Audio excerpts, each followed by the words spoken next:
Good morning and welcome to everybody from Northern Kentucky. It's an honor to be here and begin our 28th annual Problem Gambling Conference. My name is Dr. Ronson Lynn Clark and I'm the president of the Kentucky Council. I want to welcome those that are here in our audience. I know we've still got some that are straggling in a little late today, and then we have lots of people that are joining us online. I want to do a few housekeeping things today. First of all, you were presented at your table with several booklets. This booklet that you can see here has the agenda for today and the resumes and vita of the different presenters. I do want to make one change in today's agenda, and that will be at 1:30. Well, they changed it on this one. What was sent to you was not changed. So at 1:30 you get me instead of Caleb Whitworth. He had a family obligation he had to attend to. The restrooms for those that are here in person are out in the lobby.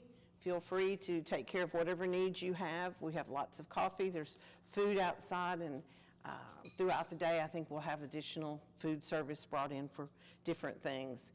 Those of you that are local here with us in person, we will have our awards banquet today, and that will be in the room just next door, and we will have a speaker for what is called the Arch Gleason Award.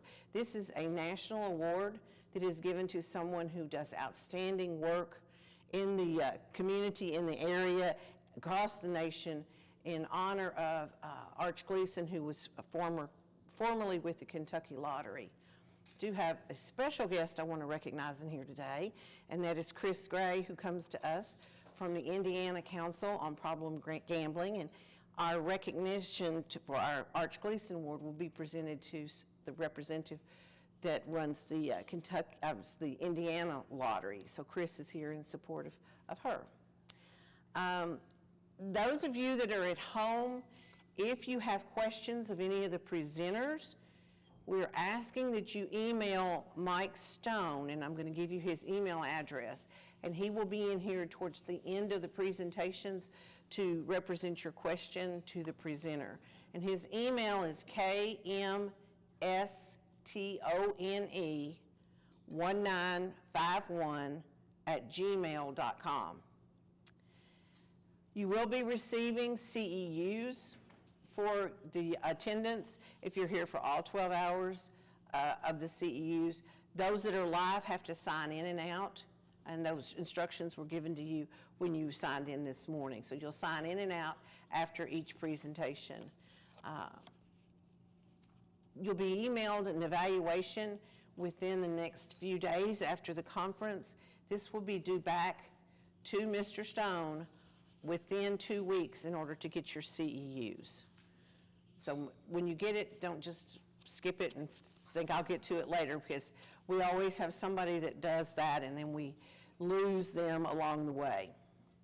I want to show you this particular book that you have before you. It's called Out of the Shadows, and this was printed 3 years ago, and it's a compilation of a lot of people that have worked in the gambling industry and gambling world, gambling treatment world in Kentucky. We all put in some reflections in the book, and it's kind of a nice book. We've given it to legislators, and just if you got time, you want to read about why some of us do this work that we do. I'm going to present our first speaker to you. I am super excited to hear Dr. Whelan. I don't remember who last summer sent me an article about him. And I sat in my office and I read the article, and he is from the University of Memphis, and in his area at the university, he has a laboratory that's a casino, and I want to hear more about this. I've heard about rat casinos, where they do rat experiments with them, but I don't know what he does with his. He is from the University of Memphis. He works in the Department of Psychology. He is a professor. He's director of Psychological Services Center. When I was doing my graduate work at Murray State University, I worked in the Psychology Test Center, so I was surrounded by all those tests and didn't have a clue what I was doing. It makes me think about you. He is a board of examiners in psychology with the state of Tennessee. He has several pages of research that he has done. He is a very, very accomplished researcher and author, and pretty nice guy from meeting him a few minutes ago, I think. So without any further ado, I want to introduce you to Dr. James Whelan.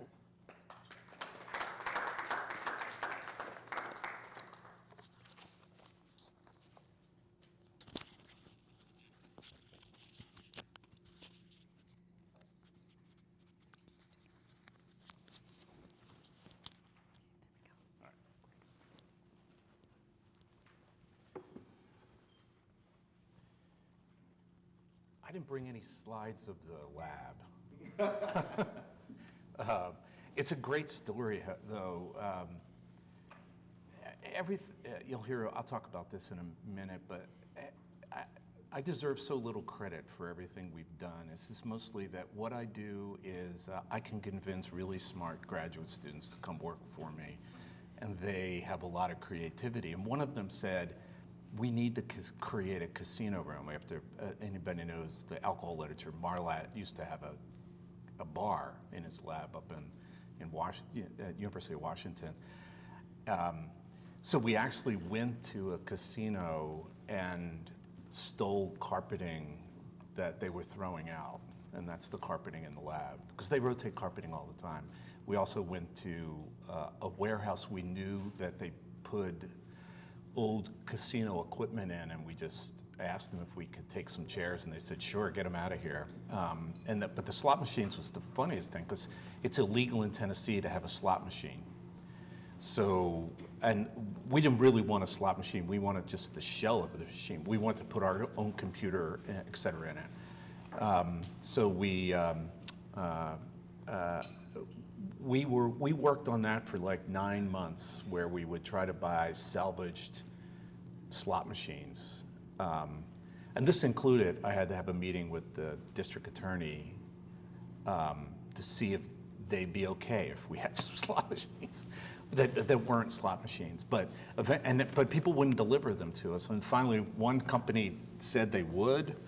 And so this is great, and then this guy showed up with this old beat up truck, and he's hauling this pallet out of the back, and he said, wait a minute, it's illegal for you guys to have this. And I said, I bet you it's not the first time you've run into something like this. He goes, oh no.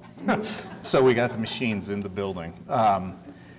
I said, but I don't have pictures of that. And we've run probably a dozen simulation studies in there, and we're going to run one soon, I think, where we have one on deck. Depends on if the whole group promotes it. But I do wear lots of hats. Lots of the things that were just mentioned I don't do anymore. I was the director of a psychological services center, which is the training clinic. It's a community-focused clinic that is staffed by our students. It's part of my story in a second. But I don't do that any longer. I recently met with my dean, at which point I said to her, it was a week after the inauguration, and it's when, and all the noise at universities was about NIH funding cuts. So I met with my dean and I said, Abby, I got good news for you. Number one, we don't have federal dollars. I said, you don't need to worry about us. I said, number two, I said, our president went to a casino 3 days into his presidency. I said, I think our funding's good. But I do want to tell you more about my story and how I got into this and what I do with it. I also want to plug a recent thing we're doing, which I'm very excited about doing, is that I'm now the editor-in-chief of the Journal of Gambling Studies. And one of the things that I didn't want to do this, like everything else I do, somebody else has to tell me that, no, you should do this. And in this case, it was my two colleagues, Dr. Meredith Ginley, who's a associate professor at East Tennessee State University, a former student of mine, one of the best graduate students. As I mentioned, I interviewed her for graduate school, and I decided at the end of the interview that I was going to do everything I could to get her on board and get the hell out of her way, because she was that good. And then my other colleague, Dr. Rory Fund, who graduated in 2020, went to New Mexico to work with all those alcohol people out in New Mexico. I mean, he got a great gig out there, and then I was able to hire him back. But this is a guy, and I'm glad he's not here because I can't say this in front of him, but he's 4 years out of his degree and he has 59 publications. So what we do is we let him come in the building, we put him in a room, we lock him in, and at the end of the day, we let him out. The joke is that he has to ask me permission to go to the bathroom. But this all started back in, I have 1998. I don't really remember what year it was. It was just before 2000. And I was the director of that clinic I had just mentioned. When a colleague and buddy of mine, Andy Myers, came in my office with one of our students, Tim Steenberg. And I was very proud of the fact that I was building this library of materials so that students had manuals and had information that when they did an intake, they can turn around and look in this library and find resources so they can begin treating people. And Andy and Tim came in and said, well, what do you have for gambling? What do you know about treating a gambling problem? And I was like, and I said, well, do you think it's like alcohol? Or we have lots of resources for alcohol. And we said we didn't know. So we did what good academics should do when you're faced with a problem and you don't know the answer. And that is, you send the graduate students to the library and tell them to go read the literature and come back and tell you, which is exactly what we did. Tim and another graduate student went, surveyed the literature, came back, and other than Bob Latassour's treatment stuff, there was very little out there. There was a couple studies from Spain that they were English papers, but I didn't understand what they did. I reached out to Bob, who was very gracious, still is a wonderful human being, as well as Mark and Linda Sobel, who are big-time alcohol researchers and friends of ours. We reached out to them and said, what do you know about treatment? And what we got back is, it's like the wild, wild west. What do you think you ought to do? And so it was at that point in time that we decided, let's figure out if we know what to do. There were two reasons why. One is, at this time, casinos were being built 30 miles from Memphis in Tunica, Mississippi. Tunica, Mississippi was the poorest county in the country. There were sections of Tunica that did not have running water or sewage, and they were building these casinos. So we knew that there were people in our area that were probably realizing harms, and there was no resources in Memphis for them to get treatment. Then the second thing is, we kind of figured that this was a research area that really needed some investment, and we decided, let's go see what we can do. So that's what got us started. We then, make sure I'm on the, oh, I didn't go to that page. That's 1998. And that's what got us started, so that shortly after that, we, again, purely by student-driven motivation, we started what we call the Gambling Clinic. I do have credit for the creativity of that name. I thought of gambling and clinic on my own. Somebody else inserted the, but it really was about trying to say, let's attack this problem. Let's make this a resource. Now, lots of people said to me right away, oh, people are going to call you so they can learn how to gamble. And I can tell you that's happened like maybe a dozen times in the last 25 years. Most people get it. But we started going out in the community and giving talks all over the place. And slowly but surely started getting some folks coming to our door. Each one of those people, each one of those individuals, we consider as collaborators on developing a treatment. We learn so much from them about what works, about what doesn't work, about how to deliver it, about how gambling is different from alcohol or substance use, how it's different from depression. Sure, almost every gambler coming in the door has some level of depression, and guess what, they should. They've really screwed their lives up. It's very sad. And probably a third of them walk in the door with some sort of ideation related to self-harm or suicide. That's what they come in the door. How's that different? And we learned from that, the first treatment we developed was an incredibly kitchen sink of treatment program. It was like 17 sessions long, but we learned from that first guy and then the first 10 people after that, and we started whittling down 17 sessions down into 5 phases of treatment, which is what we do now. And we do that in the gambling clinic. But in addition to that, we also, in those first early meetings, started saying, okay, what do we need to know? What's our strategic plan for getting knowledge into this? And that's where we started it used to be the Institute for Gambling Education and Research, and eventually we changed it to the Tennessee Institute. Anybody who follows basketball knows that Memphis, our mascot, is the Tigers. We play basketball too. We wish to be Kentucky someday, maybe. So this was a graduate student who came up with the name for our institute. The joke behind this is actually, we started with the Institute for Gambling Research, or TIGR, as a play on the mascot.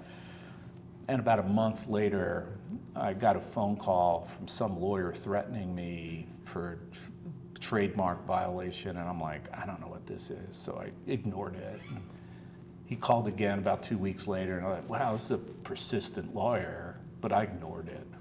About 2 weeks later, I get a phone call from the university's lead attorney who said, Jim, have you been getting phone calls? So it ends up being that TIGR is the Institute for Genomic Research, and they've got a lot more money than we do. So we changed our name. And that's how we became what we are. And we're a team now of, I think it's 27 people. There's our lab, Rory and my lab in Memphis, where we also have a clinic. There's also a clinic and lab in East Tennessee, which has been really interesting because ETSU focuses on Appalachian and rural care. So I've learned a lot. Meredith knew a lot, but I've learned a lot about rural care and particularly around addictions, how it's viewed culturally, et cetera, et cetera. So we have a team there as well, a clinic as well as a research lab. And then we have a clinic in Nashville, which we hire students, doctoral students from TSU, Tennessee State University. We also hire a team of peer recovery specialists. You're going to learn more about peer recovery tomorrow. You know, when we first started talking about peer recovery, I'm like, what, why, huh? What are we doing? I don't know. The more people we got to manage, do we really want to do the best thing we ever did? The role of peers has been, the peers that work for us tell them we're different than any other peer job they've had before, but they're great members of the team. So collectively, this group of 20-some people, we also partner with the state of Tennessee, Department of Mental Health. Long story there, I'm not going to go into it, but it's been a great partnership, and they almost believe me when I tell them that let's just create a model in Tennessee where we can try things out. Let's figure out how to address these issues by focusing our efforts jointly on how to address it at a clinical level, at a public health level, how to do prevention, how to develop assessment measures, and they play along. We have long meetings where they grill me, and I'll go back to my dissertation before I look at some of our meetings, but they're really good meetings and very productive, and I think we've created a very successful partnership. And that partnership, and I'm giving you the background, let you know where all this stuff comes from. This partnership is moved by this mission. This is the mission for Tiger. And that is to provide an evidence-informed system of care to reduce the harms caused by gambling for all Tennesseans. So, and I'm a diehard believer in mission statements. My wife is a work and organizational psychologist, so I have to. She actually gave me for Christmas a book on workflow management. This is the kind of spouse I have. She's absolutely sweet and wonderful and romantic. But having a mission to guide what we do. In fact, next week the leadership's meeting. Our team is meeting in Nashville to do a strategic plan, to make sure, because every once in a while we're wandering off our mission, to make sure it's there. And in the process, what we've done is published probably, I think, like 70 articles on gambling. I think that, I don't count, so I'm pretending it's 70. That sounds like a good number. But we've also treated now over 2,500 people with a gambling problem. And we track their treatment over time and learn from that. Key to what we do and in this mission is that what we do in the research lab is done to inform what we do out in the public, in the clinics and in our public awareness efforts. And what we do in those efforts, we learn from and we bring them back to the clinic. Today, as you can tell, I can talk forever about this stuff, and I'm just going to pay attention to those people who aren't sleeping if I talk too long, because that's the best way to go about it. But I'm going to try to touch a bit on three big topics that I think are the foundation for the future, and that's public health, the clinical sort of role, as well as prevention.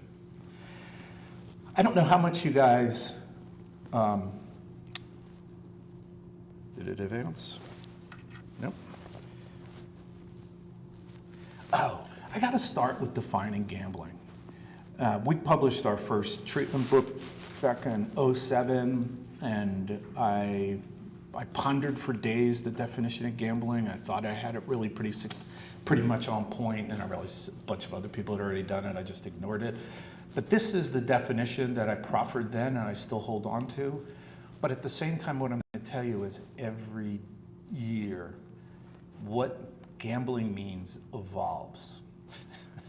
And sometimes we get a client in the door and I scratch my head and I said, is that gambling? And then I think about it and I go, oh yeah, that's gambling. So it is the idea of putting something of value up on something that's a risk. We don't know what the outcome's going to be.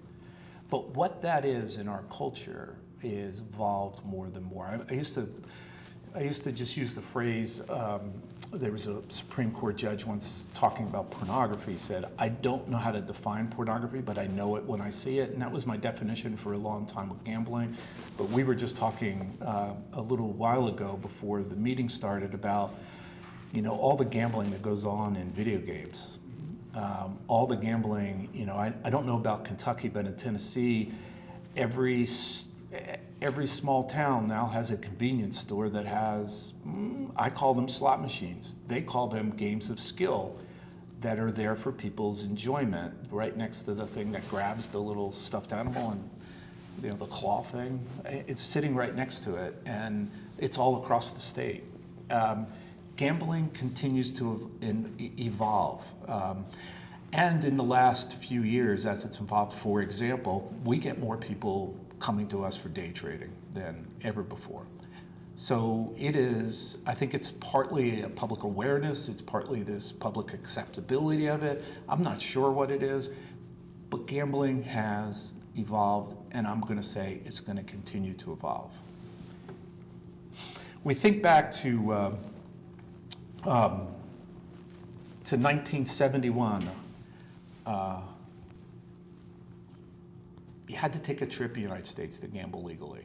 Other than a couple of states where you can buy lottery tickets, the truth is you had to go to Vegas or Reno. But Nevada is where you had to go. By 2004, gambling was legalized in every state except Utah and Hawaii.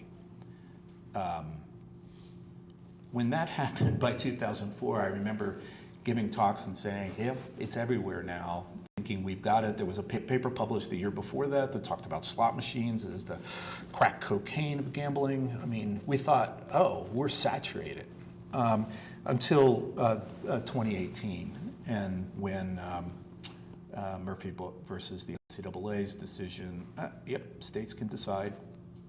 And what's happened since then as most of you know, is that majority of states have now legalized sports wagering. Some of them are brick and mortar only, others are both brick and mortar or virtual. Tennessee is virtual only. There's so many different models out there now, it's hard to keep track of it. I used to be that I could tell you what the laws were in every state. I can't do that any longer because it keeps on changing. As well as fantasy sports, as well as I said, this mom and pop put the machine in your clinic or in your convenience store. We actually have a woman in treatment now who rural town, small town, convenience store. The owner of the store actually gave her keys to the store so she can lock up after he leaves. It is something that has evolved and changed. And those changes, it's important to realize, is just not about the type of gambling. Yes, we've moved from the world being very lottery, the United States being very lottery driven to casinos, to sports wagering. But we've also changed in accessibility, as I just mentioned, and that is you used to have to travel to go gamble. Then you have to take a drive. Randy Spinchfield had done a study on colleges back in the oh-somethings and said in the discussion of a paper that there was now a casino with 100 miles of every college campus. And that's probably still true, but it doesn't mean anything compared to the fact that you reach for your phone. So that transition is just not type, but acceptability, or accessibility, but finally it's acceptability. Back when, the idea of gambling was something that bold men who wore gold chains and liked to unbutton their shirts down would do. It was, the image is the image you see in the movies like Casino. You know, it was this bold, risky, almost James Bond-like sort of world. But we've now moved to where, with the growth of casinos, where it kind of came acceptable but a little worrisome. While at the same time, I can tell you that the world of mental health and psychology was ignoring gambling, completely ignoring gambling. Back in the oh-somethings, every couple of years I used to submit a paper to a journal whose title is Addictive Behaviors. Maybe if you read the literature, you've seen addictive behaviors. Addictive Behaviors had a policy not to accept papers on gambling. So you submit a paper on gambling there, they would desk reject. You get back in the day saying, we don't publish gambling. I'm like, but you're addictive behaviors, but you don't publish gambling. NIH to this day does not fund gambling. NIH has funded 5 gambling studies, I think, in my whole career. Why? Because they have a mechanism for funding drug and alcohol drug treatment. They have a mechanism for funding alcohol treatment. They're separate institutes, NIDA and NIAAA. And I've gone to meetings where they said they were going to fund other forms of addiction, but they won't do it. Why? Because a lot of the formalities of mental health service delivery doesn't see an addiction without a substance as being real. That's the truth. Until recently, I have good friends who are substance use researchers, and they think what we do is cute. That's cute, you know, because it's not serious addiction. But what has happened in this world of acceptability is we have now moved to gambling being commercialized. Not only are we seeing tons of ads, okay, tons of ads are really evident, but we also, when you watch sports on TV, it's embedded. The language used by commentators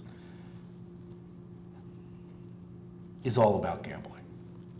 It's hard to watch a game where you don't hear some reference to what the over-under is, what's the line on the game, what's the best parlay of the game. They're promoting gambling all the time. And by the way, ESPN owns a sports book. I can't say that enough. ESPN, which I don't know, on my TV, it's like 6 channels of ESPN, and they're all owned by a sports book. And you know who owns ESPN? Disney, yeah. Which means the mouse gambles. So I think the commercialization, and by the way, the commercialization doesn't stop then. I can't stand looking at TikToks and whatnot. I allow my daughters to pick out specific TikToks that they can send me. I don't want to spend half my day looking at TikToks. I just don't, it's not a form of entertainment that I enjoy. But you can't spend much time on TikTok, on X, on Instagram where you don't see references to gambling. And that includes like on streaming services like Twitch and whatever the new one is since they abandoned Twitch. What's that? Right, so where there's not people streaming their own gambling. They're constantly promoting, as well as people on these streaming platforms where observers, people who are watching the stream, will place bets on what's going to happen while they're streaming. And then there are also services out there you can bet on what's going to happen with the Bitcoin in the next 5 minutes. There are so many options out there that it's hard to keep track of. And in fact, we think about this in our very US way of thinking about it. We think about ourselves as being unique, but gambling is worldwide. As the editor of the Journal of Gambling Studies, I probably get more papers from Africa than I do from the United States. I get more papers from Turkey, India, where gambling is illegal. There are more papers coming out of these places because gambling is worldwide accessible. This is a beautiful graph. I really like this table. It is taken directly from the paper that I've referenced below it. And this was a paper that appeared in Lancet back in December. You may or may not know, you have to be nerdy like me to read, to keep track of where gambling's being published, but Lancet did a series of public health papers on gambling. This was the first of them. It was a prevalence study, it was a meta-analysis of prevalence studies, which is a study of all prevalence studies published between 2010 and 2024. It included studies that came from 380 studies from 68 countries. And what it showed was they then project from those numbers to suggest that 46% of the world's population gambled in the last year. They also report that 1% to 2% of them probably meet diagnostic criterion. And depending on what part of the paper you read, somewhere between 6% and 9% of them also experience some level of subclinical problems, which in the gambling world we call problem gambling. So 1% to 2% gambling, diagnosed gambling disorder, another another way to think about it, 6 to 9 people fit that, harmed but maybe not diagnosable. The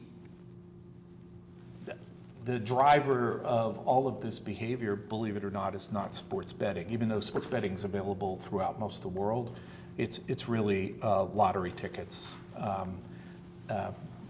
I've stood in front of legislators who said, oh, lottery is not gambling, but it is the most common form of gambling. And actually that first gentleman we treated back in 98, 99, his preferred form of gambling was lottery tickets. He used to drive from Memphis to Missouri to go buy lottery tickets 2-3 times a week. But what we see is that there are people who are engaged in very different forms of gambling, and while all of our attention currently is focused on sports betting, at least from a popular media point of view, the reality is that gambling people have so many different options, and the people of Kentucky have so many different options. And I'm going to touch on it a little bit later. I really think there's some problems in the casinos in Kentucky and how they deal with people who have problems, including discouraging people from self-excluding. We know that from our clients. We got a bunch of clients from Clarksville area that go up just north of there, and you in Kentucky know exactly where I'm talking about, and they've been They've been told things like, if you self-exclude, you step on our property, we arrest you immediately. And things that really scare people out of being in control. But when we think about gambling, at the same time, and I claim to this day I'm gambling neutral. I don't gamble very much myself. Every once in a while, but it's usually with family or friends. And I fit into the scope of most people. Most people gamble because it's fun to do. And I get the fun of sports betting. You know, you can go from a game you don't care about to suddenly caring about a game because you put some money on it. I bet with Rory, one of the guys, he's a big Philadelphia Flyers hockey fan. I don't follow hockey anymore, but I'll bet with him on Flyers games just between us. It's usually for cookies. And there's this great place in Memphis, and I'll bet on him. He'll say, oh, the Flyers are playing the Rangers tonight. And I said, oh, I'll bet you the Flyers are going to tank. And so we'll bet a cookie or two. I watch the game because I placed a bet on. I wouldn't watch it otherwise. I'll sit there. My wife wants to watch something else. I'll sit with my phone in front of me watching the game. But what we find is most people do it for that recreational value. There are some who won't do it at all. That's fine. It's their choice, and that's great. They won't be harmed by it. There are most people, however, will do it without harm. But the problem is in that circle out there is those people, that 1% to 2%, who will meet diagnostic criterion, or those people who fall into that problem range. And I particularly worry about those in the problem range because we just don't understand what's happening with those folks. A lot of the research that has been published focuses on gambling disorder and very little on the problem range. You guys probably know that the DSM diagnosis is, and I'll get back to this in a moment, this is from probably a public health perspective, and it's to cue me to say the following. There are 9 diagnostic criterion. You need to meet 4 or more to meet the diagnosis. While I've now said twice that the rate of diagnosed peoples are probably between 1% and 2%, I'm also going to argue that I scratch my head when I look at the criterion for gambling disorder compared to other addictions. Alcohol right now is way too low. It's sort of like if you smelled alcohol, you could have an alcohol use problem. They're down to if you meet 2 criterion, and it's not very stable. And alcohol researchers I know scratch their head, and they're playing around with other ways of thinking about alcohol use problems. But even if you look at nicotine, cannabis, opioids, the criterion is much lower than it is for a gambling problem. So I think while this rate of 1% to 2%, if you go back to 1999 and the book that was published that sort of defined what the prevalence was in gambling said it was 1%. And in the book, it really told you it was between 1% and 2%. So that number, 1% to 2%, was the same in '99 when casinos were just growing to what it is now. It's 1% to 2%. So the percentage of people that meet criterion has not really moved a lot. The problem category has probably moved from 3% to maybe as high as 9%. It's hard to tell because the measurement model is really squirrely. I'm glad I'm not a prevalence researcher. It's really hard to guess what it is. But so we think we're seeing more people in that range. But the other part of the reality is that there are probably more people in serious jams than we believe there is if we hold on to 1% to 2%. I don't think sports gambling has created more. Again, there was a paper in 2003 that the title of it was slot machine. It was slot machines as the new crack cocaine. It was, but it's not. What that paper showed was a meta-analysis done by Nikki Dowling down in Australia. Which, if we want to ever know where we're headed, look at Australia. They're 10 years ahead of us. So everything that happens in Australia, I seem smart because I can go read Australian literature, and then I know what's going to happen here. But Nikki's paper then very clearly said, it's not clear that slot machines are any worse than any other form of gambling. And I don't think sports betting's any worse than any other form of gambling until we have proof to it. I think accessibility is a different issue.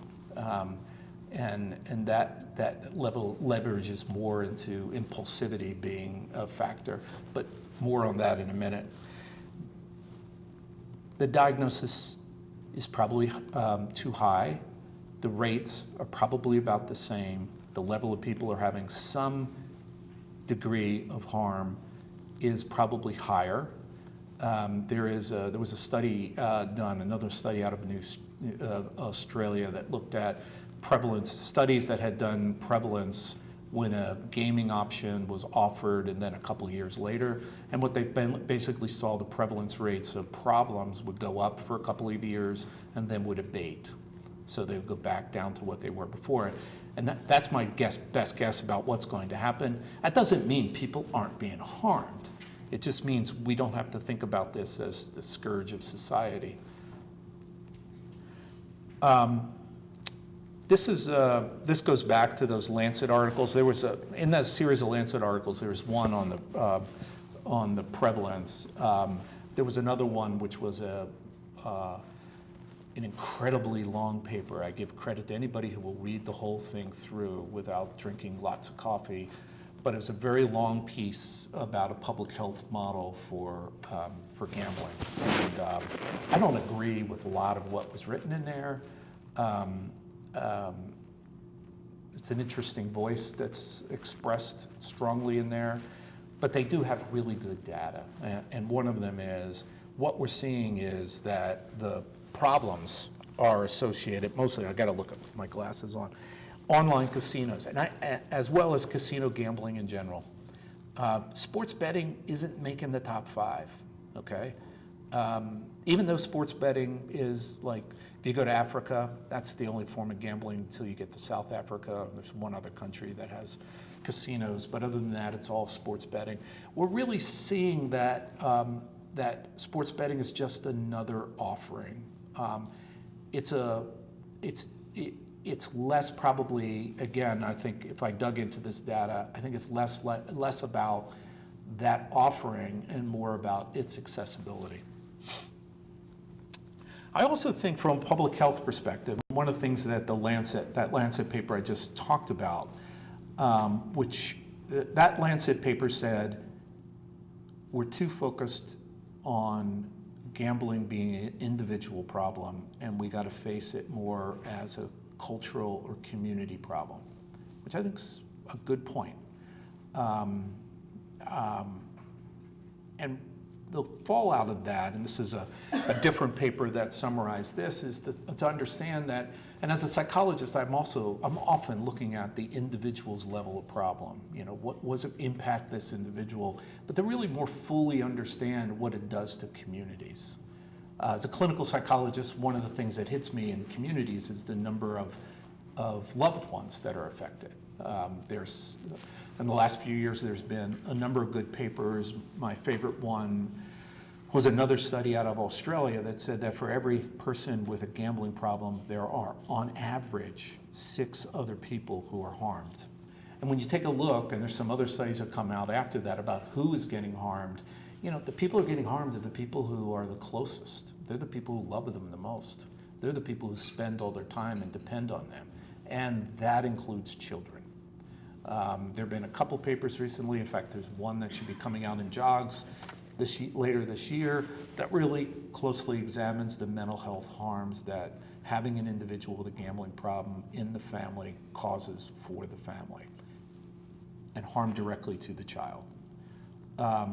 So that impact that we're talking about from a public health perspective, I think the real value is, as clinicians, we generally focus on that individual presenting to us, and that we need to understand that that harm has a rippling effect, and that services don't need to be just to individuals who've been harmed by their gambling, but to be supports and education to those who are around them, particularly to how to help children. And I have no idea how to do that, by the way. One other point, this is a paper just came out in JAMA a couple weeks ago. It was a paper, it was interesting. They clearly did not have a gambling researcher as a reviewer of this paper because it made lots of mistakes, but it had a really interesting finding, and that is the impact of legalizing sports betting on Google searches for gambling addiction. And what it basically found is, and because they looked at it, the data from 2016 through, I forget where they ended, through July of 2024. And what they're finding is that and it's all based on what was a base rate of how many people are looking for, are Googling. They're basically how many times are people Googling gambling addiction. And then they use that as a basis to say from month to month, is that rate gone up or down? And what they're finding is that, yeah, last couple of years, lots more people have been Googling, have been doing searches for gambling addiction or related terms than you would expect historically. I think that's good news in some ways, but alarming news in others. It really means that those of us who are providing services, who are offering things to people, want to optimize or do our search engine optimization to pick up those people who are asking for a gambling addiction. But it also means that there are more people who are wondering what's going on. We don't know, this data has no information about who those people are or why they're doing it. They could all be journalists, for all we know. I doubt it. I think there's some journalists there, but there are a lot of people who are looking out. Now, one of the things that is a confound to this as well is there's a lot more advertising about gambling problems, tons more advertising. Again, a decade ago, people would say, is gambling really an addiction? And today, nobody would ask that question. They would jump right to that. Oh, and then this is my ultimate slide about public health. And this comes from, this is the group, this is a national group whose name I always screw up, but they're directors of gambling treatment centers. And they have been doing study, they have been examining money to address gambling problems by states. Since there's no, in the US, there's no federal gambling laws, so they can really look from state to state and say how much money is being put aside. And for you guys, oh, I should have circled it. For you guys, I want you to notice, and this is data from 2023, but Kentucky is on your far right. It's basically just above zero, okay? Massachusetts is on the far left. So people from Massachusetts can travel to Kentucky to go to talks because Kentucky's really one of those, when I talk to journalists and whatnot, and I talk to I meet monthly with our state regulators, and I say, pay attention to what's happening in Massachusetts. I don't always agree with decisions they make, but they're addressing the right problems, and their solutions are better than mine. But that's because Massachusetts, as a government entity, is invested in it. They're invested in doing the right thing. Most other states have no idea how to do any of this. Why? Because they're mostly dependent on federal dollars requiring matches for dealing with mental health issues. And I think particularly in the Southeast, that's really what's driving it quite a bit. Kentucky did a great move. Do I have this right? It's 5% from the sports betting, right? 2.5%. I'm sorry. It was 5. It was 5% at one point, wasn't it? No? No. Yeah, 2.5 is too low. So Kentucky right now is, I think, well, in 2023 it was $100,000 was available. So I don't know what 2.5 is probably going to bring you guys up to about 2.5 million, 3 million. End of January, they told us from September 2023 to the end of January we were about 1.5 million. Yeah, so it's about 2.5 million you'll be in a year. And 2.5, the mean across all these states, and this is pathetic how little money is being put aside for gambling. But the mean in 2023 was 1.2 million. And I can tell you Tennessee's up to about 5 million now, where in 2023 we're at 1.2. So the monies going in to address this problem are not adequate in most states. They're far from being adequate. My line to this, and when I talk to legislators, my whole point is, you're in the business. You need to create safeguards. You know, if you're in the business of doing this, you hire lawyers to legally protect you. You hire accountants to financially protect you. What are you going to do about the potential harms because of the products you're offering? You need to be responsible for that. And governments don't quite get corporate responsibilities, but I think there's ways of playing it. I don't want to go into a lot of detail to that, but there's ways of talking to them about it. But 2.5 is probably, well, that's no doubt. It's just simply not enough. And from my perspective as a researcher, I've been fortunate. I've learned the language of how to talk to government people that I don't use the word research. I embed it in different documents with them, but I talk about evaluation. I talk about assessments. You use language that the government is used to using because they checks and balances. They like those things. And it's their language. It's not, they're not ignorant about it. They just, as a researcher, I got to realize I walk in the room, they're not going to use the same language I do. I don't want to be arrogant about it. I want to use their language. I say all of this respectfully. But there's very little of this money that's going to better understand gambling. Let me make a point about that. In 2022, the federal government expended $176 million for alcohol, the study of alcohol problems and alcohol treatment. That's not the study of alcohol, it's the study of alcohol problems and alcohol treatment. $176 million. Do you know what the federal government gave gambling? Zero. And it's not a whole lot more when we compile, and this report that's done by this group does compile what the research dollars are. It's not a whole lot more. States aren't used to setting aside money for research. They don't know how to do that. That's why I don't care which way you voted in the presidential election, but the gutting of NIH and SAMHSA and other health agencies is really horrible, because that is the model, that is the money and the model that most states use for delivering services to those who've been harmed. And in a business like gambling, where the states are in the business of gambling, they're in the business. They own, they're not operators, they're regulators.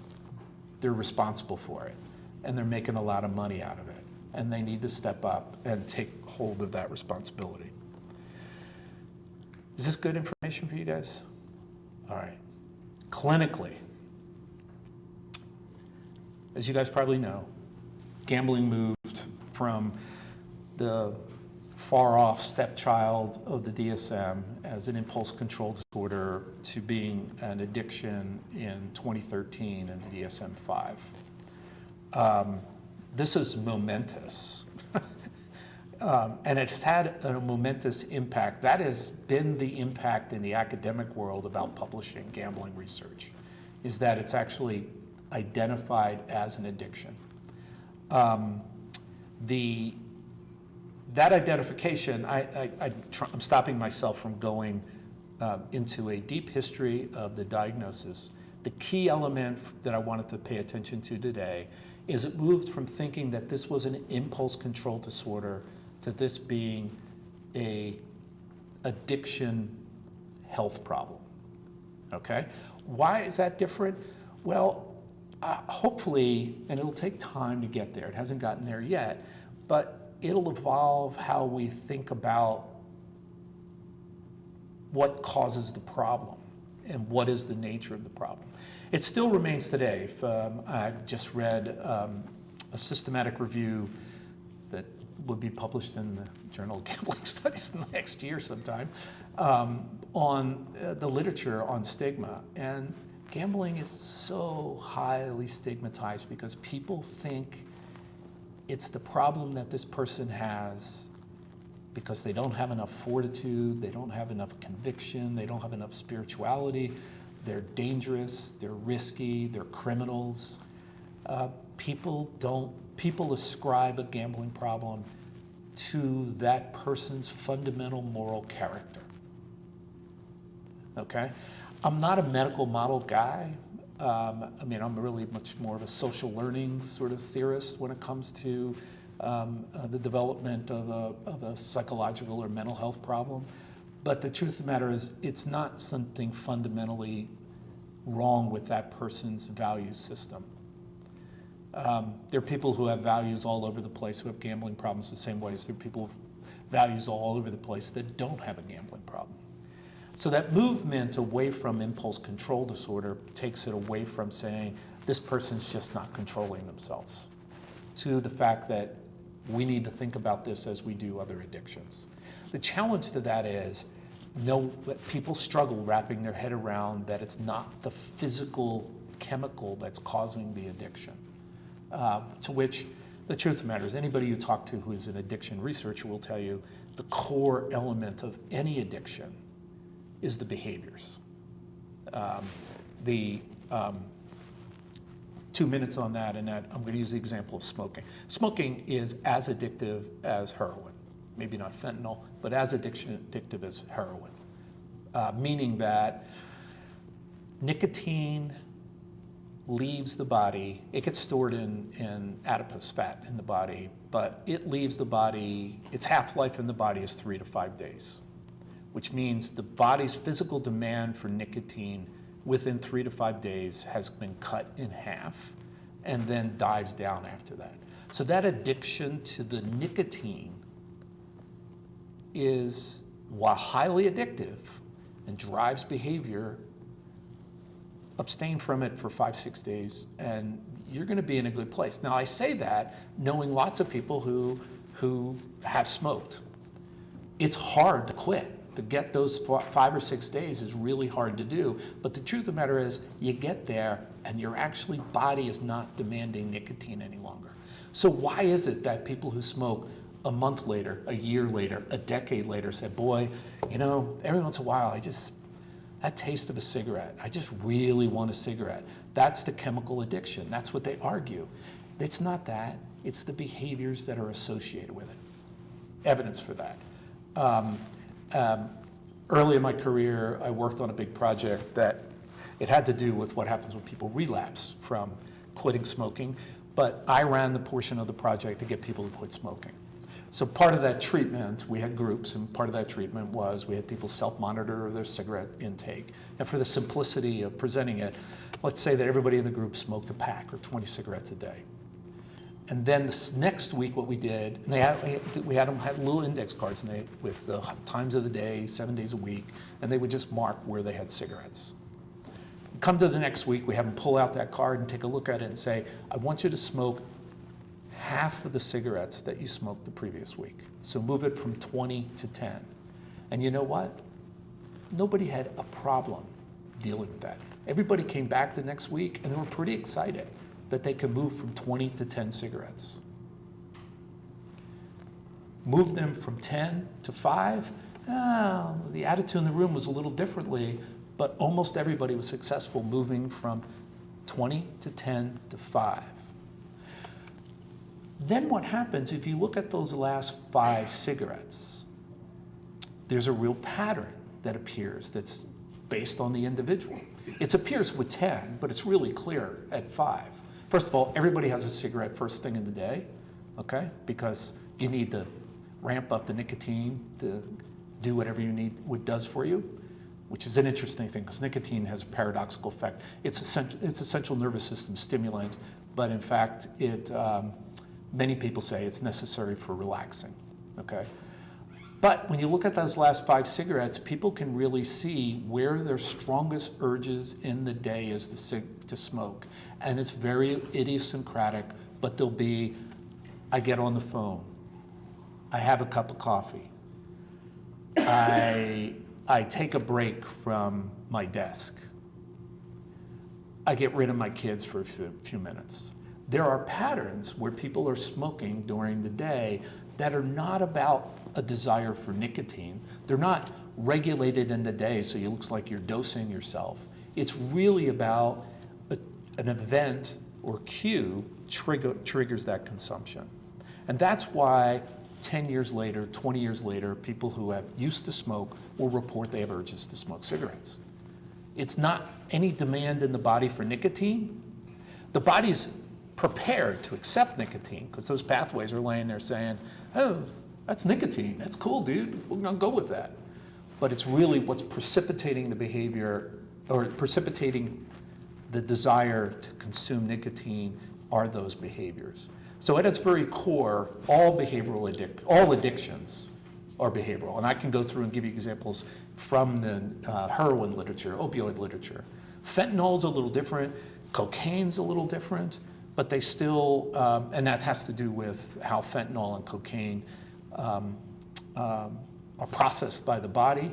But in general, what we find is that behaviors of addiction, chemical addictions, are fundamentally behavioral, so it's not a surprise. I realize my computer is low on energy. Sorry about that. I'm going to quickly move forward. So the most common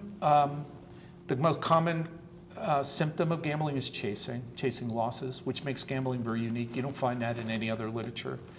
When we elevate to subclinical levels, this is where we see things like preoccupation, distress, gambles because of distress, or lying, concealing, gambling become into play. So there are the symptoms that arise that seem to be preclinical. So when you want to say, how do I know somebody is does not meet diagnosis, but in fact is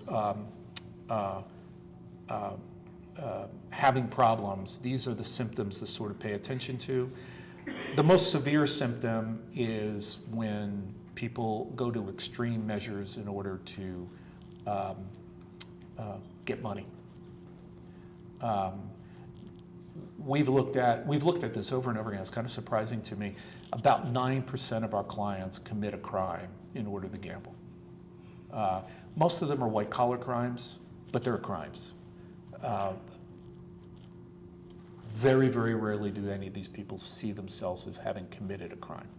So which is what makes it different from drug addiction. You know, lots of people who have drug use issues, will commit crimes, but they know they're committing a crime when they commit it. Gamblers overall say, no, I'm going to pay that money back. You know, I was just borrowing it, whether it's from a family member's wallet or from the store they work in or for the company that they deal with, the accounts they have control over. They're stealing. We've had people who walked outside of a gambling venue and held somebody up with their fingers, put their finger in a jacket and held somebody up, which is a real problem. Particularly, it's a real problem because when you do that, that idea that the person thinks you have a gun means you have a gun, and that's a bigger crime.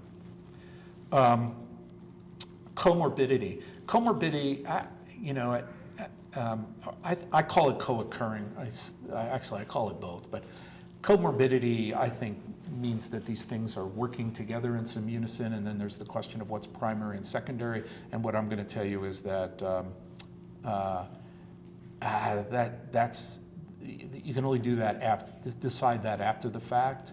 But what we see is lots of people have a history of substance use. There's no doubt about it. With the king of it being nicotine. 60% of those people who gamble regularly consume nicotine products. It's evolved. There are lots fewer people are smoking, but the increase in vaping makes it completely different. There are casinos in Vegas that don't allow you to smoke, but you can watch people do the little hide the vape like constantly where they're sitting there. The mood disorders, yeah. This number, this comes from the research area. I think 38% is maybe a little low, but these were done by having clinical interviews to diagnose people.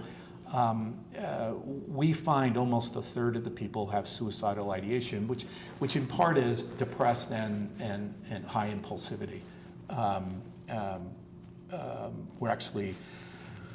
we've got one project going. We're about to start. We're about to insert a suicide intervention app into our treatment. It's about to get FDA approved, and then we're sliding it in there to see what its effect might be. But we find that, yeah, just like with substance use, people who walk in the door with a gambling addiction have a lot of problems. They have a complicated life. This takes me back to why this shouldn't be considered impulse. This should be considered a problem. If you're going to screen for it, quick and dirty, easy screen is this screen. It was developed by the folks at Harvard. I'm going to be critical of it a moment, even though I give them all the credit in the world for finding this. These are the 3 most complicated sentences you can create. I'm big on the idea of, is this sentence understandable?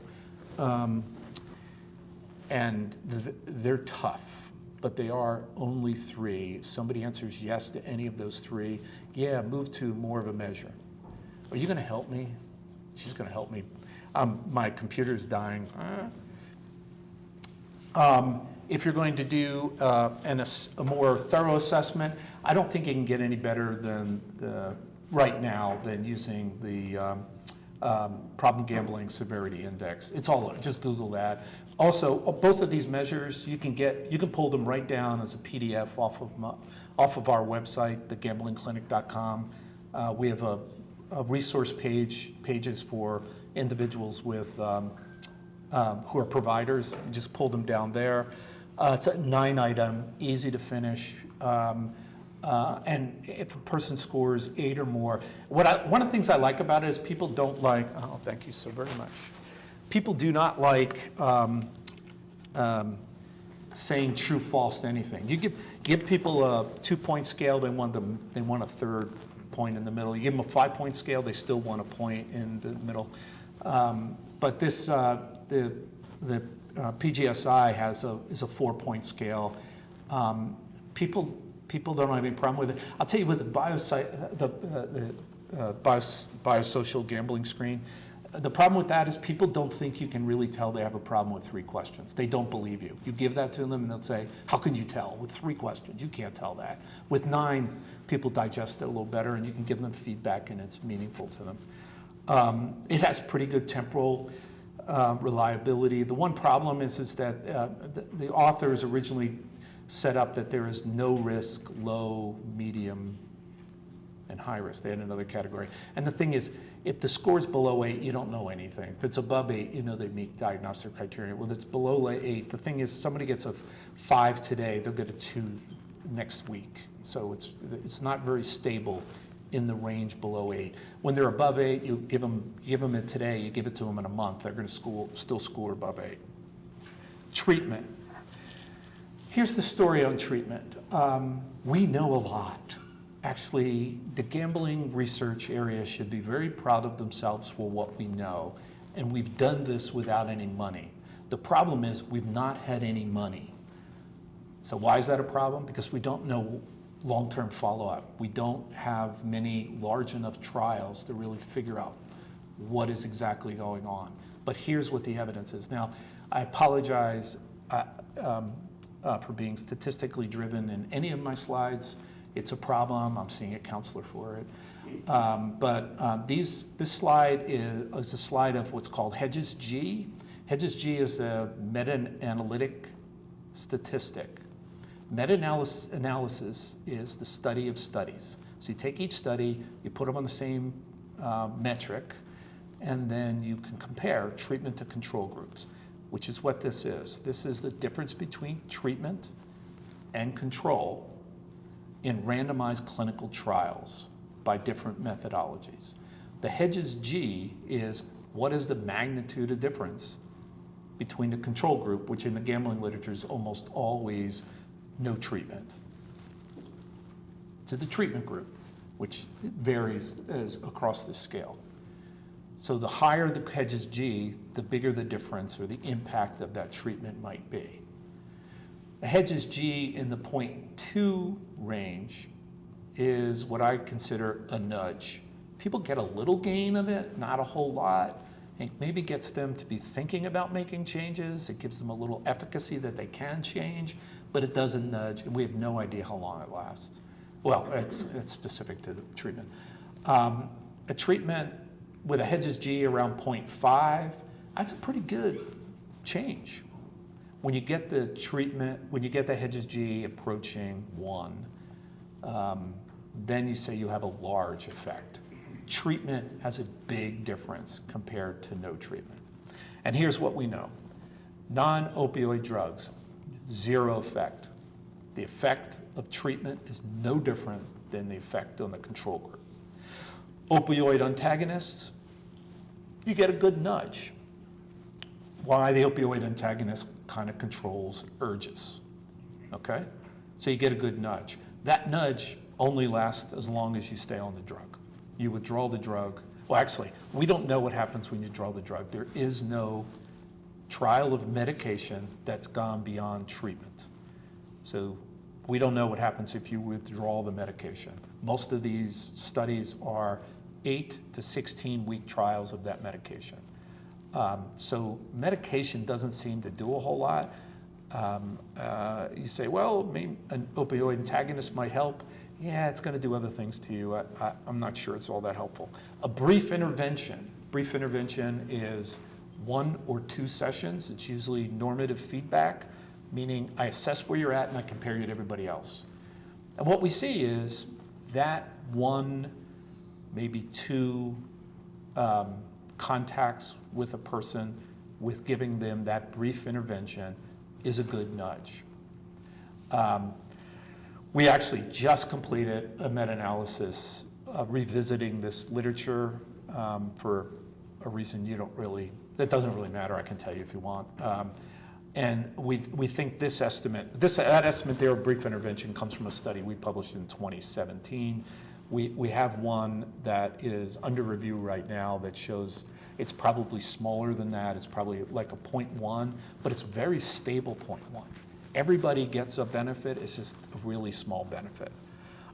Self-guided treatments are little self-help treatments. David Hodgins up in Calgary, where they do a lot of rural care there, because if you've ever been to Saskatchewan, you would know. You're not in Kansas. But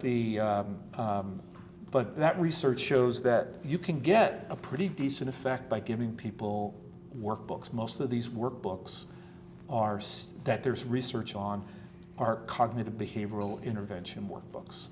I make that point because in the last year I've been buying all the gambling self-help books I can find, and they're atrocious, including one that the opening page of the preface says something about, okay, now get off your butt and just do it. I'm sorry, that's not self-help. That is bullying. So there are a lot of bad self-help books. Anybody want to write a good self-help book? There's a lot of space out there to write that. But then as we move to online interventions.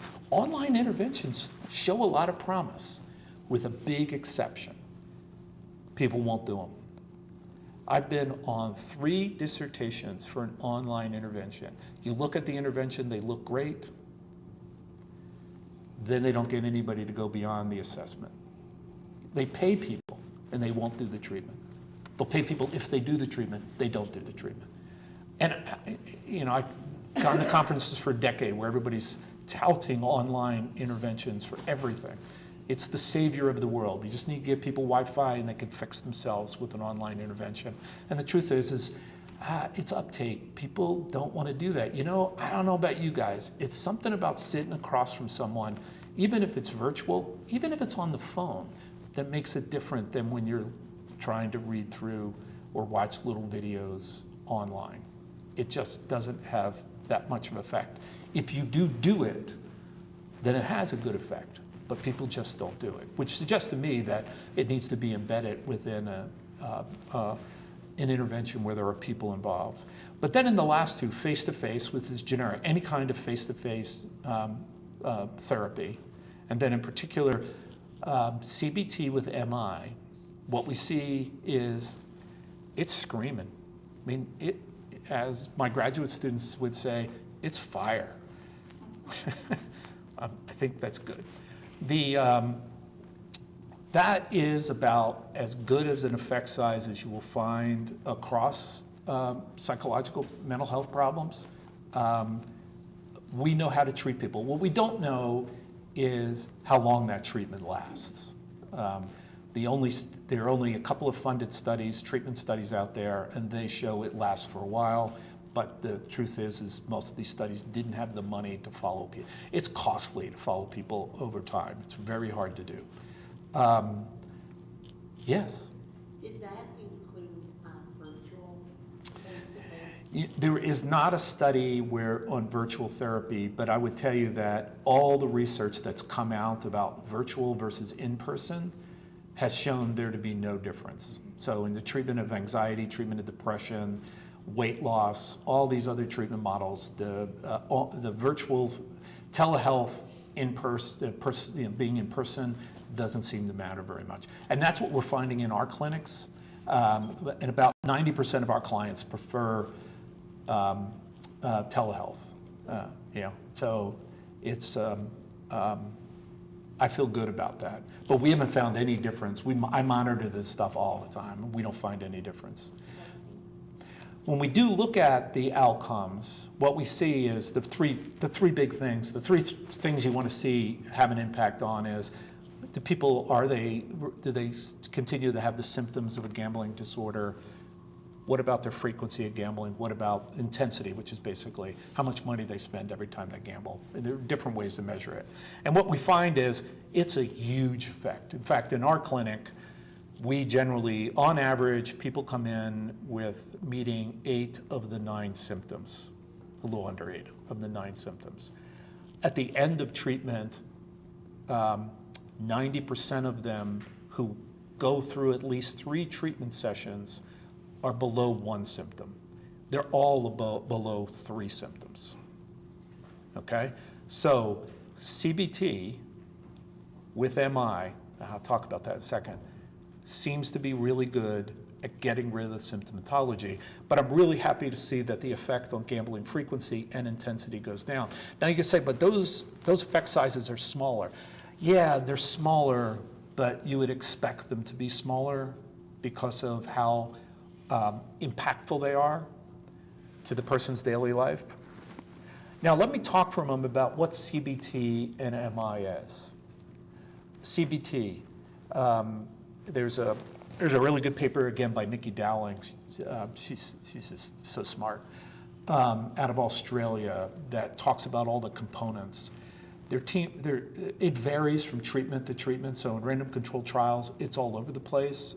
Functional analysis is very common. Relapse prevention is very common. Psycho-ed is very common. Exposure, not so common, but interestingly pretty impactful. There's actually going to be a special issue coming out, it's not at the end of this year, the beginning of next year, of the journal called Behavioral and Cognitive Therapies. So there's going to be a series of studies in there, papers in there about what CBT is for gambling, and keep your eye open for that. I think it's going to be a nice way of learning what to do. But they're cognitive behavioral interventions, a variety of them. And some studies use 3 components. There are studies who use almost 10 components of CBT within their treatment. There doesn't seem to be a lot of difference between them, but we don't have the precision to say what exact element or strategy is creating what change. That there's just not enough data out there to get that precise yet. But we do know and I think this is really critical, it's not CBT for alcohol use problems or with drug addiction or with depression. It's that what you're doing is you're using these strategies and components while understanding what's going on for the person with a gambling problem. We treat people all the time that went to a substance abuse counselor who tried to talk to them about their process addiction and throw them in a group with those with drug and alcohol problems, and they just don't get it. They don't get it. Makes no sense to them because it's not aimed at what's going on with the gambler. You guys all know this. Gamblers are just different. There's lots of similarities. I'm not saying that they don't share things, but they're different. example. No one I've ever really been known will go on a drinking binge with the belief that that binge ends with saving their life, fixing all their problems. Every single gambler walks in the door thinking they're one big win away from all their problems going away. It's a huge difference. Anyway, interestingly, when you talk about comorbidity, this is another paper we did, published a couple years ago, I forget which one it is, but published a couple years ago in Psychology of Addictive Behaviors. And what we did is we looked at where studies, random controlled trials of clinical treatment showed what happened to anxiety, depression, and quality of life. We also looked at substance use, but only 2 studies actually evaluated substance use. That was surprising to me. But many studies evaluated depression, and what we saw is people who went into a gambling-focused treatment reduce their symptoms of a mood disorder, particularly of depression. Similarly, they greatly reduced their level of anxiety. So people walking in the door and they've got a mood disorder, they've got an anxiety problem, guess what? Treat their gambling and those problems seem to abate, and there's not great evidence on it, but it looks like that gets maintained across time. And then the final one, which I think is the most important one, is people report a significant effect on the positive effect on their quality of life. So come in, get treatment for gambling. Afterwards, quality of life is greatly increased, and that seems to be maintained. With the caveat again, it gets really noisy because we have so few studies that do follow-up. So when people, this is one of the issues I have with the state, because they want, well, don't you think you should be referring people who need for mood disorder to a mental health clinic? No. We treat them with a gambling problem, they go away. Oh, I started talking about the CBT and MI. MI, we have no idea what MI is. But when a study says they have MI, they seem to be more effective when they say they don't. Why? Most studies that include MI do not, motivational interviewing, do not really evaluate what they deliver, that is, what they say is MI. I think MI is Carl Rogers being more manipulative than he generally is. And I'm going to tell you, Carl Rogers was pretty manipulative. Every video I've ever watched them, I'll say, boy, that was slick. He's like scamming people. He could sell them a car. But the truth is, MI, and I would highly recommend Bill Miller's latest version, the 4th edition of MI book. It is so much better. And as a clinician, it is such a better read and easier to adopt and understand what you should be doing than any of the 3 previous. The Miller and Rollinick book was published 2 years ago, I think. All right, big problem. I don't know where I am with time. I've lost my track. What's that? Not going to do. Yeah, but how much time do I have? About 40 minutes. Oh, all right. Jeez. I could talk forever. All right, so help seeking. So we know we got a product we can move. It should be able to move off the shelf. But here's the big problem. People don't seek treatment. Over and over again, the research has shown that only 20% of people with a gambling problem will do anything, even calling a helpline. 20%, 1 out of 8.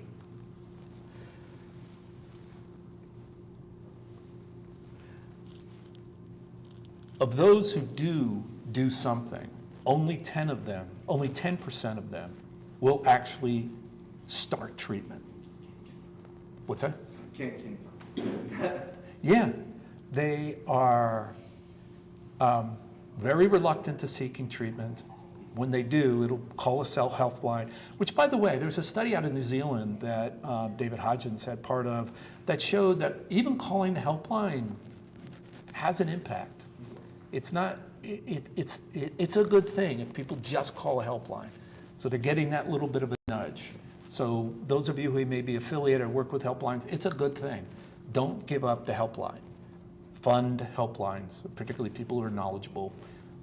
Good, well-trained peer recovery specialists would be a great role in helplines. But the truth is, really making behavioral change, we're seeing about 10% of those people pursue treatment. There's lots of reasons why. Stigma being a huge one that I talked about earlier. But another element to it is people just don't seem to be aware they have a problem. So this is a study that the first time we did it with a crowdsourcing, which always crowdsourcing. I think this first one was an MTurk sample back when you could still almost trust MTurk, but not completely. And what we found is, so we did a survey, and in that, at the very beginning of the survey, we asked people, do you think you have a gambling problem? I think we asked, do you think you have a gambling problem? And what happened is, and people say yes or no, and then we asked them to rate the severity of it. Much later in the questionnaire packet, they would get the PGSI, so we would score that. And then just actually on a whim, one of the graduate students, because they're the creative people, they looked at those people who scored in a clinically significant range of the PGSI, 8 and above, versus those who scored below 8.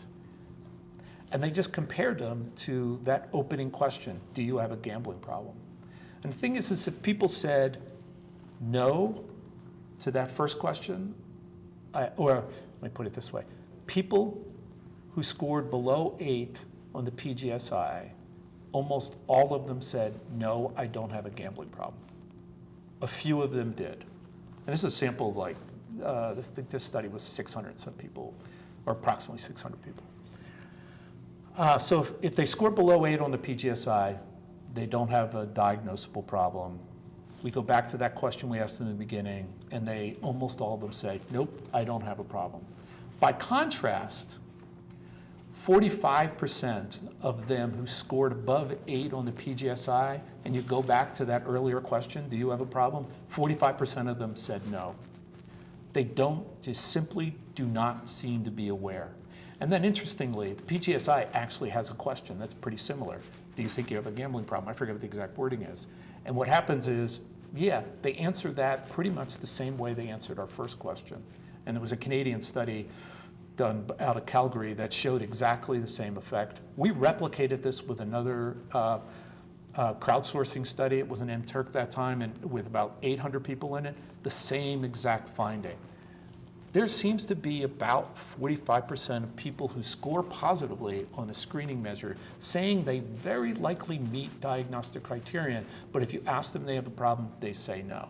So we go back to this issue of so few people calling or reaching out for help. What we're seeing is that's because a good chunk of these people don't even think about themselves having a problem. Why do they not think about themselves as having a problem? I can speculate in a bunch of different ways, but I don't know the answer to that. I have no data to help me realize what that answer is. I'd like to think it's awareness. It's probably impacted some by not wanting to have a problem and being stigmatized.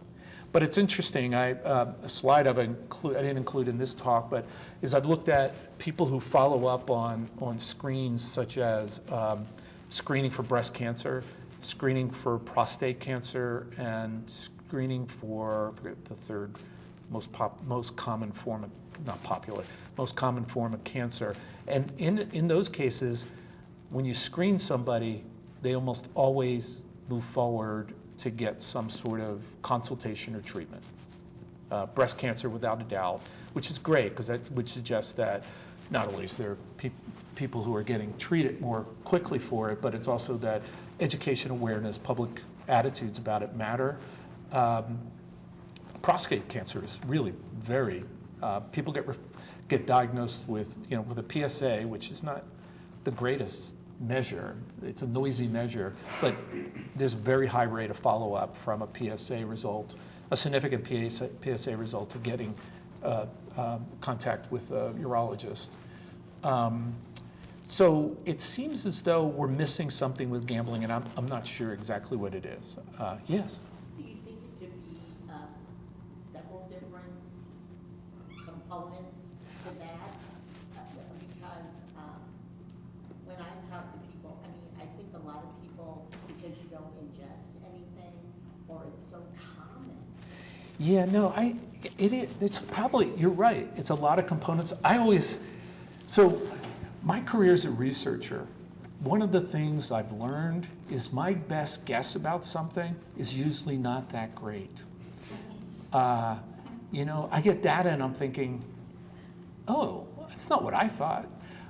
But I mean, when I move to, but your suggestion's right. It's knowing which one and what components fit together and how to get precise about it. I'm not sure what it is. Now, I'll talk a little bit. What I want to talk about now, well, it is that. It's you know, people talk about it being the hidden addiction, et cetera, et cetera. You know, the truth is you can quit gambling for a couple weeks, you know, and you still might meet diagnostic criteria. There are gamblers come in our clinic who abstain from gambling for 3 months, and then bam, they're gambling like banshees again. You know, it's they think they have control, and then they don't have control. And we actually had a guy once come in. He was really, really captivating because he kept a spreadsheet. He kept this incredibly detailed spreadsheet about his casino visits. He went to the casino every day. He set I forget what it was like a $100 limit. And he kept impeccable records of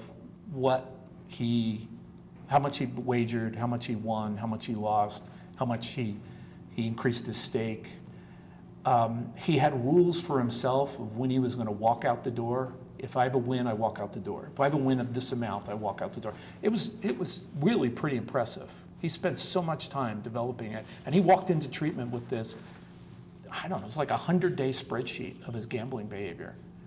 And he was gambling like crazy. But he thought he had this great way to control all of it. But he didn't. You know, it's like, he said, no, I got this. And we're like, but if you add up all these losses over time, and I'll lie if I give you the exact amount, the amount was staggering. This guy had money, but the amount of money he lost was staggering. And he said, no, that can't be true. I was like, it's your spreadsheet, dude. The therapist didn't say it that way. That's my reaction as the supervisor. It's sort of amazing. One of the challenges for gamblers is they're not going to win the money back. So, like, I don't know, you guys who are treating gamblers know that free play. It's free play. I talk to regulators all the time. Make free play illegal, because to all of our clients, they get free play and they say, it's not gambling because it's not my money. It's like playing Monopoly. It's just not my money. What is that about? Why? Do something else with the money. They're not going to win more money if they don't gamble. So in their hearts of hearts, they're in financial debt, and they're not going to win that money back. So, I don't know, all that comes into play. What I know, people are not aware. They don't think of themselves as having a problem, even though it's crystal clear they have a problem. The other part of it, that, you know, it's equally remarkable to go to the fact that of half the people who do anything, only 10% of them follow up and get any treatment. What's going on with that? And I think that's a little bit of gambling as a problem, along with the fact that our mental health system and getting entry into it is horrible. So if you go to the literature, what it says is not seeking gambling treatment is low awareness of the problem, stigma, limited awareness of or access to effective treatment, never being able to win back money they're lost. Those are things I just mentioned. But the other part of it that's not in this literature is how hard it is to get treatment. So across time, I'll have people call me and ask me for referrals, and I help them.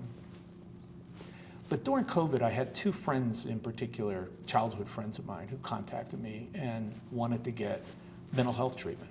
And I'm going to focus on one. He called me about anxiety, and he's always been an anxious guy. There's no doubt about it. But during COVID, he was like anxious about everything. He was getting into very ritualized behaviors about it, and it was like, and he said, I think it's time I talk to somebody. He's not a guy who would talk to anybody, but he said, and I said, I'll help you. I said, this is what you want to do. I said, you know, what's your experiences in anxiety disorder? I said, it's really treatable if you get somebody who knows how to treat anxiety disorder. And I said, and he had a list of providers that were on his insurance. So I said, go take a look at their websites and see who says they treat anxiety problems. So we went to their websites, and he came back to me and he said, I can't tell who knows how to do what. I said, come on, you know, it's just look to say, I treat anxiety disorders, or somebody who says they do CBT for anxiety disorders. I said, that's easy.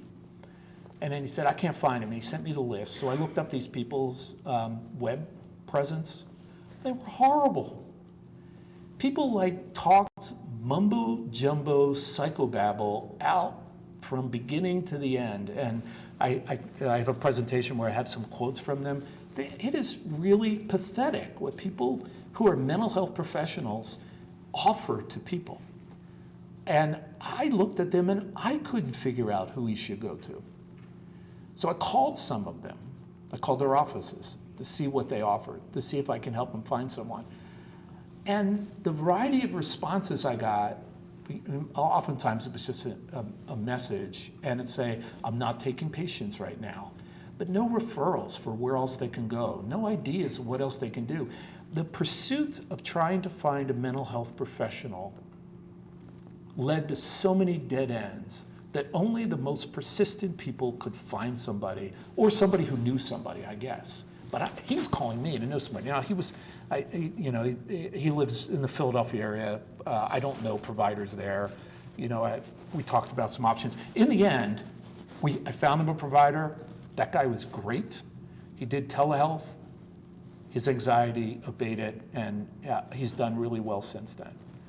But I'm pretty knowledgeable about this stuff, and I couldn't find him a provider, which is kind of, I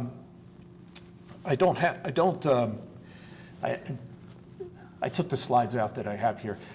That actually ignited us in thinking about what goes on for us. And I'm going to go very quickly, even though I didn't include the slides, to talk about, and I apologize for those who've heard me speak before about this. It's one of my favorite studies we did of all times, and I call it the Letter Project.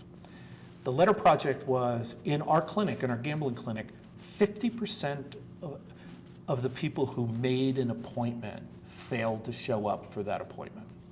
50%, they'll call up, they seem real motivated, and we were all about giving an appointment in 2 or 3 days if they wanted one. You know, that was sort of our metric. Can we get you in the next 2 or 3 days? Thinking people with gambling problems tend to be kind of impulsive. They're calling us because they're in a bad place right now. So let's jump on that motivation and bring them in. And still then, 50% of them showed up at the door. So we decided to do a project. This was before we completed this whole study before COVID. We did a project where we randomly assigned people to get a letter from us in addition to directions from the clinic, or to get a note with directions to the clinic. They all also got a phone call the day before the appointment to remind them of the appointment. The magic of the letter is we did 2 things in the letter. One is we in that first paragraph, we took the primary tenets of motivational interviewing to shape our language, to say things like, we're so glad you called. You know, calling us might be the first step to really making something different in your life. So we try to partner with them, we engaged in them, we showed them compassion. We tried to create a connection between that first phone call and that first appointment. The second, and so we used MI, that was the first paragraph. The second paragraph, what we did is we leaned into the literature about why people do and don't come to therapy. People come to therapy because they know what to expect. Duh. We do things because of our expectations. People go to therapy because they think the person that's treating them knows something, they have some expertise and knowledge. So we wrote a second paragraph that leaned into that literature about treatment engagement and said things like, we treat people specifically with gambling problems. We've been treating those people with gambling problems since 1999, and et cetera, et cetera. We use a cognitive behavioral intervention, and we can tell you more about that when you come in, because we believe, and we have evidence to show that that's effective in treating blah, blah. So that's our letter, 2 paragraphs, signed. Signed, printed letter, put it in the mail. About, I think it was like 89 people were in the study. I could be wrong. It said 80 something people were in the study. Randomly assigned them. There was a random, went to a randomization table and decided who gets, what's the order of people getting letters or not. And then we tracked, did they show up? Those who just got the directions, so we controlled for getting mail because everybody got mail. Those who just got the directions, 51% showed up for their appointment. Those who got the letter, 76% showed up at the door. So one letter, mailed it to somebody, $1.50 for the intervention? We increased our show rate by 25%. Since then, what we've done is we have evolved our method so it works. And in fact, people came in the door with the letter in their hand. They didn't need the letter to come in the door, but they came in the door and said, and they would have, I have that letter you sent. It really mattered to people that we gave them that information. It did not have an effect, by the way, on whether or not people completed treatment. But it really, which I thought was particularly interesting, because that would mean it wasn't just these people, it was something about that intervention. So regardless if you got the letter or not, adhering to treatment, completing homeworks, all those other things didn't matter between those 2 groups. But it did cause them to show up at the door. What we've done since then, because then COVID hit, and we're like, okay, how do we mail these letters to people? They're not coming to the clinic anymore. What do we do? We thought, okay, we can email it to them, but nobody reads more than 3 sentences on an email, so what do we do? So what we did is we've evolved our engagement into treatment to being a process that leans into hospitality. We think that when people call, that's their maximum motivation for getting in the door. And now, how do we maintain that? And so it does go with the letter. It goes with actually eliminating transactions. I was just talking to a colleague over here about using peers. This is what we use our peers for. I think of our peers as concierges. You go to a strange town and you're in a fancy hotel. For me, that means somebody's paying my way there.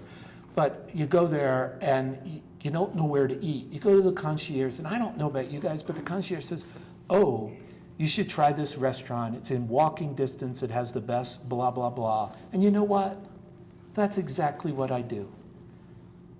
That's exactly what I do. I walk that 2 blocks. I order what I'm told to order. I love it. Why? Somebody helped me along the way. I'm in a strange city. I don't know what to do. I don't trust strangers. No, I trust strangers too much.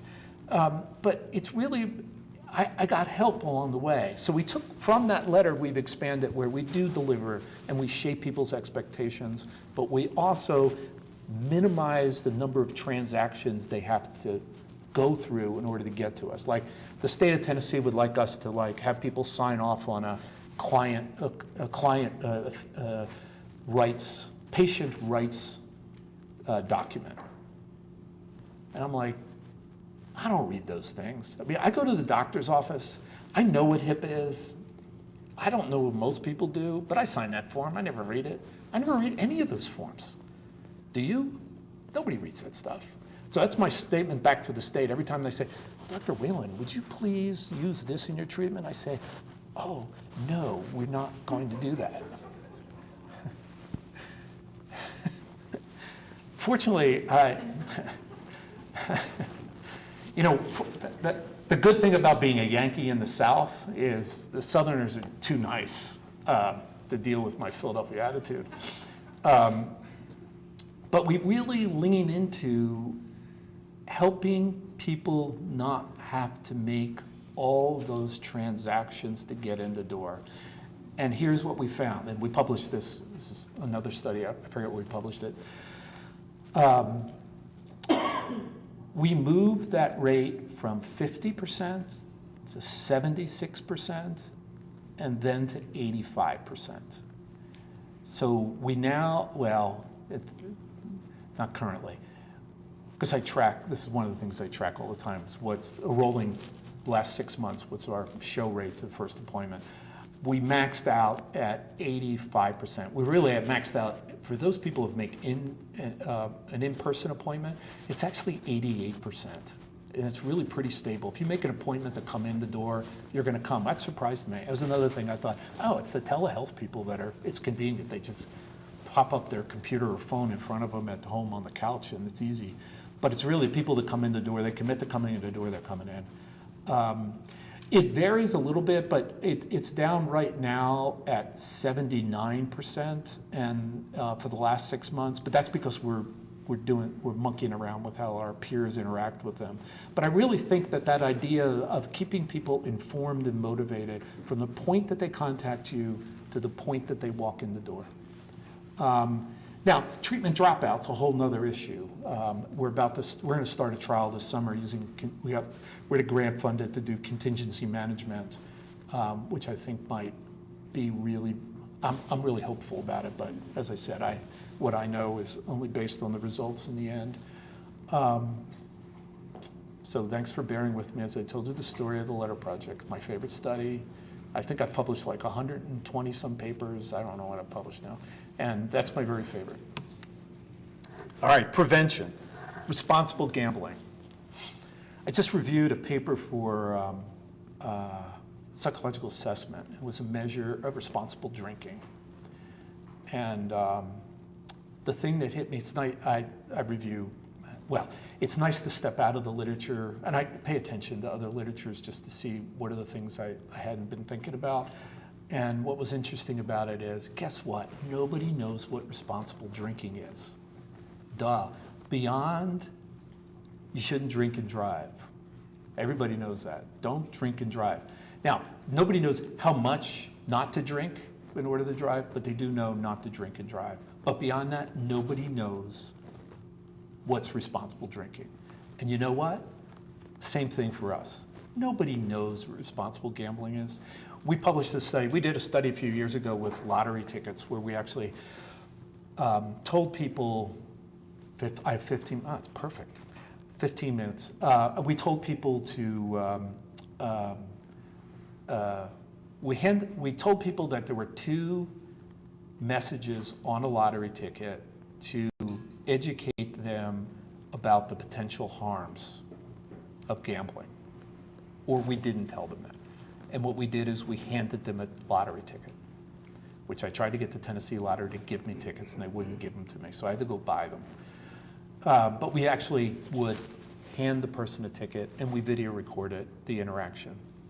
First of all, 1/3 of the people never turned the ticket over. And guess what? For at least in Tennessee, the RG messages are on the back. So 1/3 of the people never were going to get the messages anyway. Those people who even looked on the back of the ticket, almost none of them got any RG messaging. They just didn't consume it. What they all paid attention to was the signature of the commissioner. They were trying to figure out the commissioner's name by the signature. That's what they paid attention to. I couldn't believe that. I thought, gee, we actually told you there are 2 messages on there. Find them. They couldn't find them. So then we went back and we did the study over again in a, but we used eye tracking. We used to show the messages for a fixed period of time. They had to stare at it, the front and back, for a fixed amount of time, and we did eye tracking. What do they look at? Are these people just simply not seeing it? And guess what? They're simply not seeing it. Not only that, we did in the follow-up ask them what responsible gambling is, and guess what? Everybody says it means I don't gamble in a way that was bad. That's kind of the normative answer. But then they would add, but I have no idea what that means. So we do a lot and this is all different ads about promoting responsible gambling. And there are a bunch of researchers in the UK that's criticizing, particularly North America, for saying responsible gambling. Nobody knows what it is. So now we're going to call it safer gambling, because everybody knows what safer gambling is. I have no idea. But it's a good idea. There was a good initiative around it. It's an option that's required by most regulators of operators. Almost every state law has some language in it about requiring some RG plan. But guess what? Nobody really knows what it is. NCPG, which I think of is a very important leader in what we all do. I know it's the reason why you guys exist. It's really important. And they actually have a good page talking about different RG tools. So one of the things we did recently is we dove into the literature. We used this as a template for what RG ought to be. And then we dug into the literature and say, what is the evidence for these RG tools? And guess what? It ain't good. Messaging is good. There's positive effective messaging. There's some proof of concept of some other ideas in here, but there's almost no evidence for it. And there is very little research about how to get people to engage in it. The research that does exist generally shows people don't engage in it. They don't do it. So we start wondering why. So I'm going to present a couple of studies for you that we did to start to explore why. And actually, I'm very proud of this study. This may become my next favorite study because this was done by a team of undergraduates. And it was the best thing. Undergraduates, they don't know research from a hole in the wall, but they were so motivated by this project because it got them to be active. So we used the secret shopper studies, I forgot a quotation mark, which is audit methodology. Audit methodology is a methodology that's out there and mostly in the marketing area, and it's the idea of that you have researchers in the role of consumer in order to get the consumer experience. Now we do know that there is a very small literature on consumer experience with RG, but it's mostly, have you ever seen these messages? What did you think about them? Or like in our study, we just asked people what does responsible gambling means. But in this case, what we decided to do is we knew we're a metropolitan area of 1.3 million people. There are 7 casinos within that metropolitan area. Now, it happens that most of the country are small markets like ours, small metropolitan areas, not Vegas, not Reno, not big markets, but small markets with a handful of casinos. So we thought, oh, this is worth doing. And what we did is we decided we would call the customer service line of each of the casinos twice, 2 different callers, different time of day, different day, and ask them for responsible gambling information. The second thing we did is we visited casinos. We visited all 7 casinos, small teams with an actor, an observer, and they switched roles each time they interacted with someone. And they would interact with 3 different people. They would interact with an employee on the casino floor and somebody who the criterion was they looked approachable and they weren't busy doing something else. Because that's who you talk to. You walk into some place, you want a question, you don't ask the blackjack dealer who's dealing cards in the middle of a play. The second person they interacted with is somebody who was off the floor. Could be a custodian, could be somebody at the buffet, could be a front desk clerk. Somebody who was connected to casino but not on the casino floor. And the third thing is we had them go to security. Basic questions. Do you have RG material? If you do, where are they? Do you have them online? Where are they physically in the casino? Do you have them online? Where are they on your website? The results. These are first the phone calls. First of all, one of the casino's customer service line, we called it about 10 times, didn't work. I don't know how that place stays in operation, but their customer service line does not work. So we only ended up making 12 phone calls. Of those 12 phone calls, 2 was able to provide general information at all about RG. Most of them were able to report that it was available at the casino, with a smaller amount telling them where it was at the casino. Less than half of them could tell them that it was on the casino's website. And almost none of them could tell, only 1 of the 12 could tell them where on the website it was located.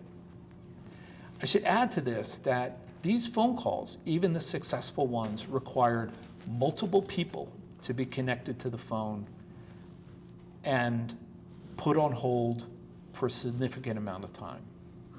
The truth of the matter is, calling the customer service to get information about responsible gambling was a dead end.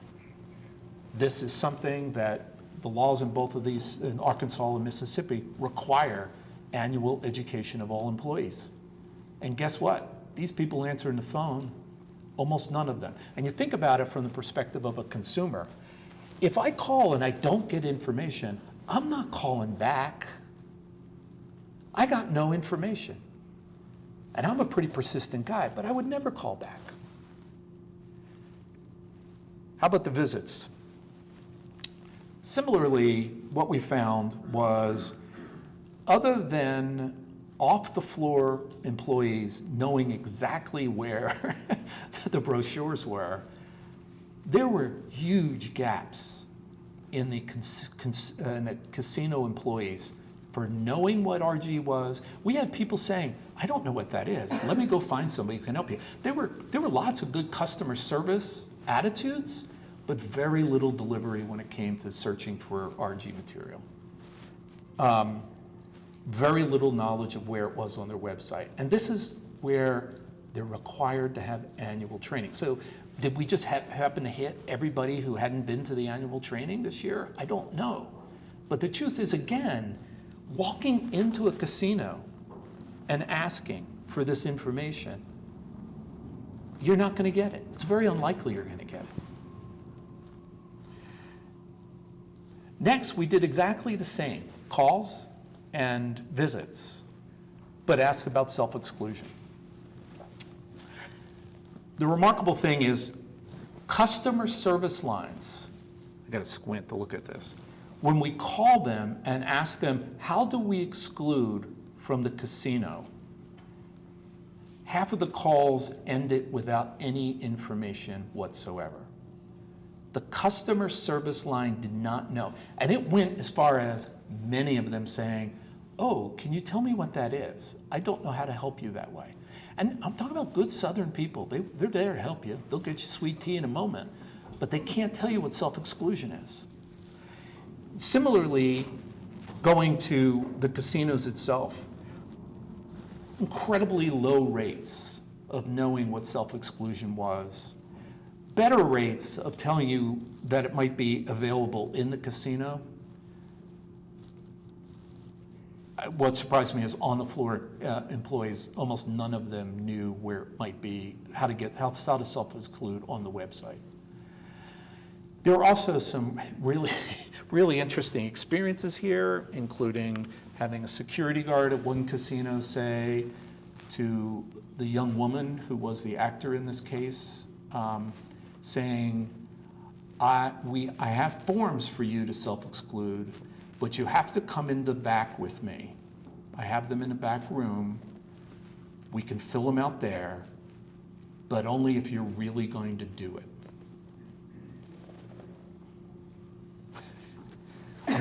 I'm not a young woman and I wouldn't do it. To the guy holding the gun, I don't know if anybody's going to go to the back room. What does that mean, go to the back room? We had several well-intentioned employees, when asking about self-exclusion, say, Are you sure you want to do this? We really value you as a customer. Again, these are visits, these are calls. We talked to 3 people at each casino. We made 2 phone calls to each one. And guess what? The rate of being able to self-exclude or even get information about self-exclusion was horrific. It's not happening. So part of it, and the reason why I'm including this information is that we can talk all we want about RG, but we've got to find ways of making it consumable, deliverable, consumable, available to a person who's probably pretty distressed at the time they're looking for it. They're not going to be, it's not like I need a new lawnmower and I'm going to look at the websites at Lowe's and Home Depot and figure out what lawnmower to get. I'm going to read reviews on Consumer Reports. You're not researching this stuff. You're desperate for it. And do you get it? Can you learn it? One other point, and we've got a whole series of studies going on. Those 2 studies, one's under review right now. The second one is should be under review within the month. We got a really good draft of it. We're doing a few other responsible gambling studies that we don't have the results with. Except we do have a pair. We did focus groups with young men about RG and RG messaging, and one of the things I was surprised about was, and it shouldn't have surprised me, they don't trust RG messaging from operators. I just don't trust them. They'll say, they want my money. I'm sure that whatever they're telling me is just the way to get more of my money. And these are people who are actively sports betting, okay? They don't trust the company, the operators. So the issue is most states' regulations encourage people operators to engage in responsible gambling strategies. They've got to have a plan. And guess what? That's probably wrong.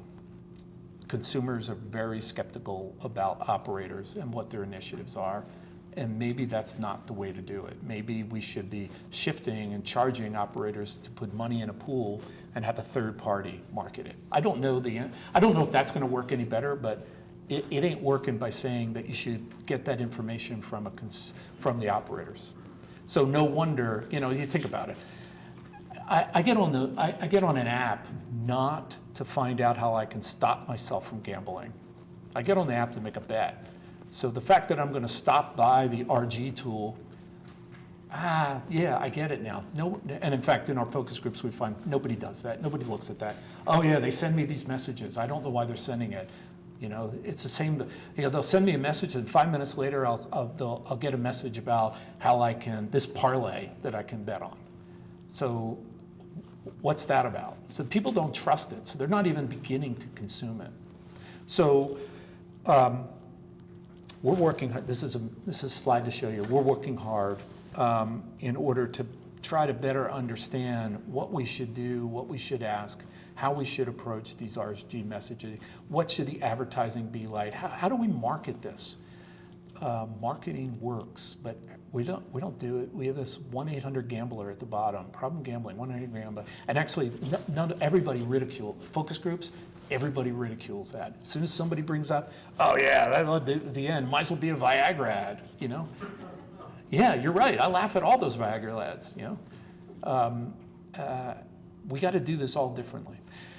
Thank you for listening. Hopefully, we think we have a couple minutes for changes, for questions, but I hope you learned something. It's a value. I love what I do, and I love being able to share that information. Are there any questions? Have you found anything in your sports betting as the seasonal gambling? Oh yeah, without a doubt. You know what I'm saying? Yeah. Sport. They like one sport. Yeah, but it's the same. It's the same as people walking in a casino. You even ask slot machine players. Like, yes, slot machine players. I say you play the slots. Yeah, and if you go any further than that, it's like, what do you play? They'll say, oh, Buffaloes. Gotta love the Buffaloes. So the same things in sports betting. Yeah, people people have their preferences, but that's even more so recreationally. When you get to people coming in the clinic, well, you know, you find people betting on a tennis match in Eastern Russia at 3 a.m. in the morning, you know. Well, thanks all for listening. Hopefully it was of some value, and thanks for having me. Thank you.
Welcome back after the break. They have asked me to announce to you that you do need to sign in and out of the classes at the main desk. That's how you get your CEUs. If you skip a class, you can't sign in for that class.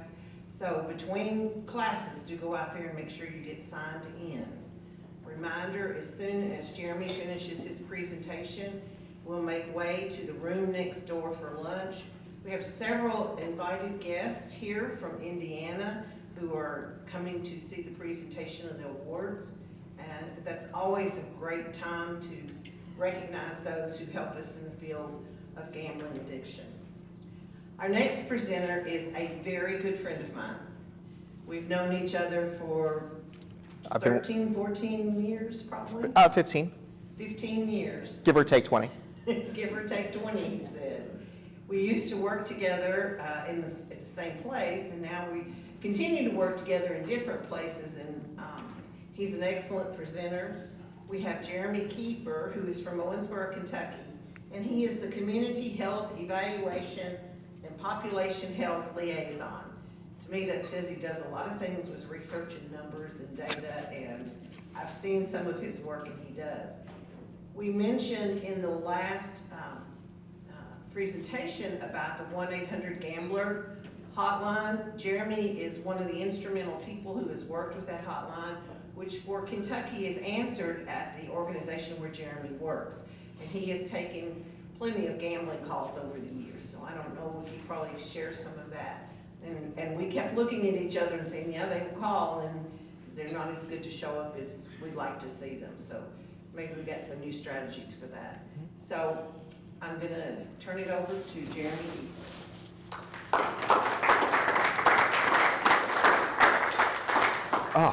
Thank you all very much. I appreciate that applause. It'll probably be the only one I'll get.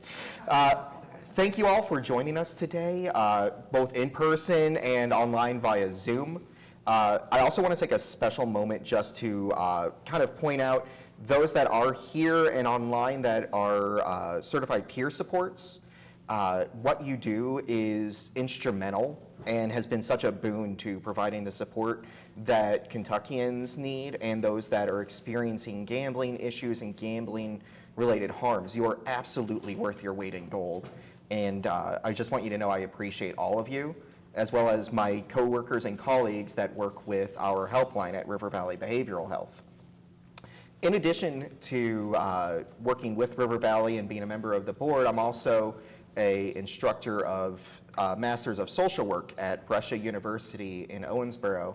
And one of the things I found really interesting during Dr. Weldon's presentation is one of the things we'll really be able to highlight today is there is a somewhat different and interesting approach between how individuals in the social work world versus those in the psychology world approach kind of the same issue. So there's going to be a good amount of overlap between the two of our presentations. And then there's also going to be some areas where you'll see that kind of divergence. So I'm very excited to share that. Now, without any further ado, by the end of this presentation, we're going to be able to better describe disordered gambling prevention in a broader context, as well as its relation to other problems in the world of public health. We'll look at some different prevention strategies and messaging for gambling disorder, as well as the public health approaches that we are seeing, some of their strengths and weaknesses at the industry-based strategy to promote responsible gambling, the need for more public health research on problem gambling and gambling use disorder, which Dr. Weldon absolutely highlighted a lot of and we'll touch on more. But also I want to take some time to speak on harm reduction and harm reduction strategies as it pertains to gambling, as well as a relatively recent prevention model that's made its way from to the United States from Iceland, the Icelandic prevention model that's been showing some significant promise in the world of substance use recovery for youth. So when we consider gambling in the traditional sense, we look at a lot of different types. There's your traditional gambling, that would be lotto, racetracks, parimutuel gambling, or gaming, scratch tickets, pull tabs, charitable gaming, and raffles and bingos. But in recent years, what we've also started to see is fantasy sports. esports, sports betting, fantasy, online gaming. And this is where we're starting to see that divergence that is creating kind of that generational gap between what we look at as the traditional brick and mortar gambling and the more online version. And that's where our harm is starting to happen. In the United States, between, as Dr. Weldon said, about 1% to 3% of the US population experiences problem gambling. 60 to 80% of high schoolers, however, in the most recent United States survey, reported having gambled in the last year. In 2023, there were 17.2 million students that were enrolled in public high schools. So what that suggests is between 10 and 13 million engaged in gambling. 14 to 19% of those would fit what we would consider diagnostic criteria for developing a gambling problem, which, if we break that down further, we're now looking at between 1 and 2 million at future risk of developing this disorder. So that 1 to 3%, while it appears small right now, is going to increase. It has the risk of doing that if we don't do anything. 1 in 2 people out of every 10 under the age of 18 are at risk of developing this disorder. 96.3% have been diagnosed with at least one mental health condition. As Dr. Weldon presented, and he mentioned already, the numbers that he was seeing seemed a bit low. What I'm finding supports that. What we're seeing is about 76% have what we would call a co-occurring substance use disorder, 60% anxiety, 55% mood disorders. So what we're seeing is gambling as an issue and means to either cope or escape from an underlying concern. 31% will experience thoughts of suicide in their lifetime. Of that group, 17% will have a plan, and 16% will make that attempt. And again, this is before we start to factor in that emerging tidal wave of youth that is starting to come up. Now, one of the other things that we discuss as far as an issue, and like Dr. Weldon mentioned, we see this low number in persons that are diagnosed with disordered gambling.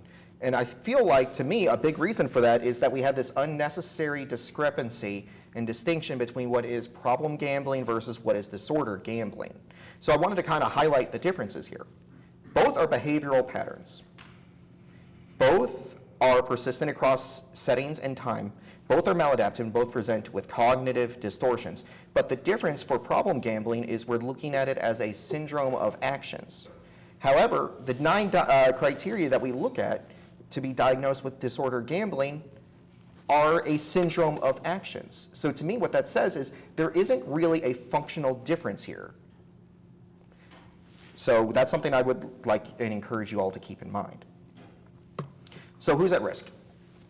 When we consider persons at risk, as I mentioned earlier, youth, particularly males and persons of color, low education status, which in itself couples itself with lower income attainability, persons with disability, those that are underemployed and unemployed, justice-involved persons, so people that are coming into or exiting incarceration, or looking at potential fines or misdemeanors, felonies, as well as persons with substance use and misuse, but also, very interestingly, casino and gambling industry workers.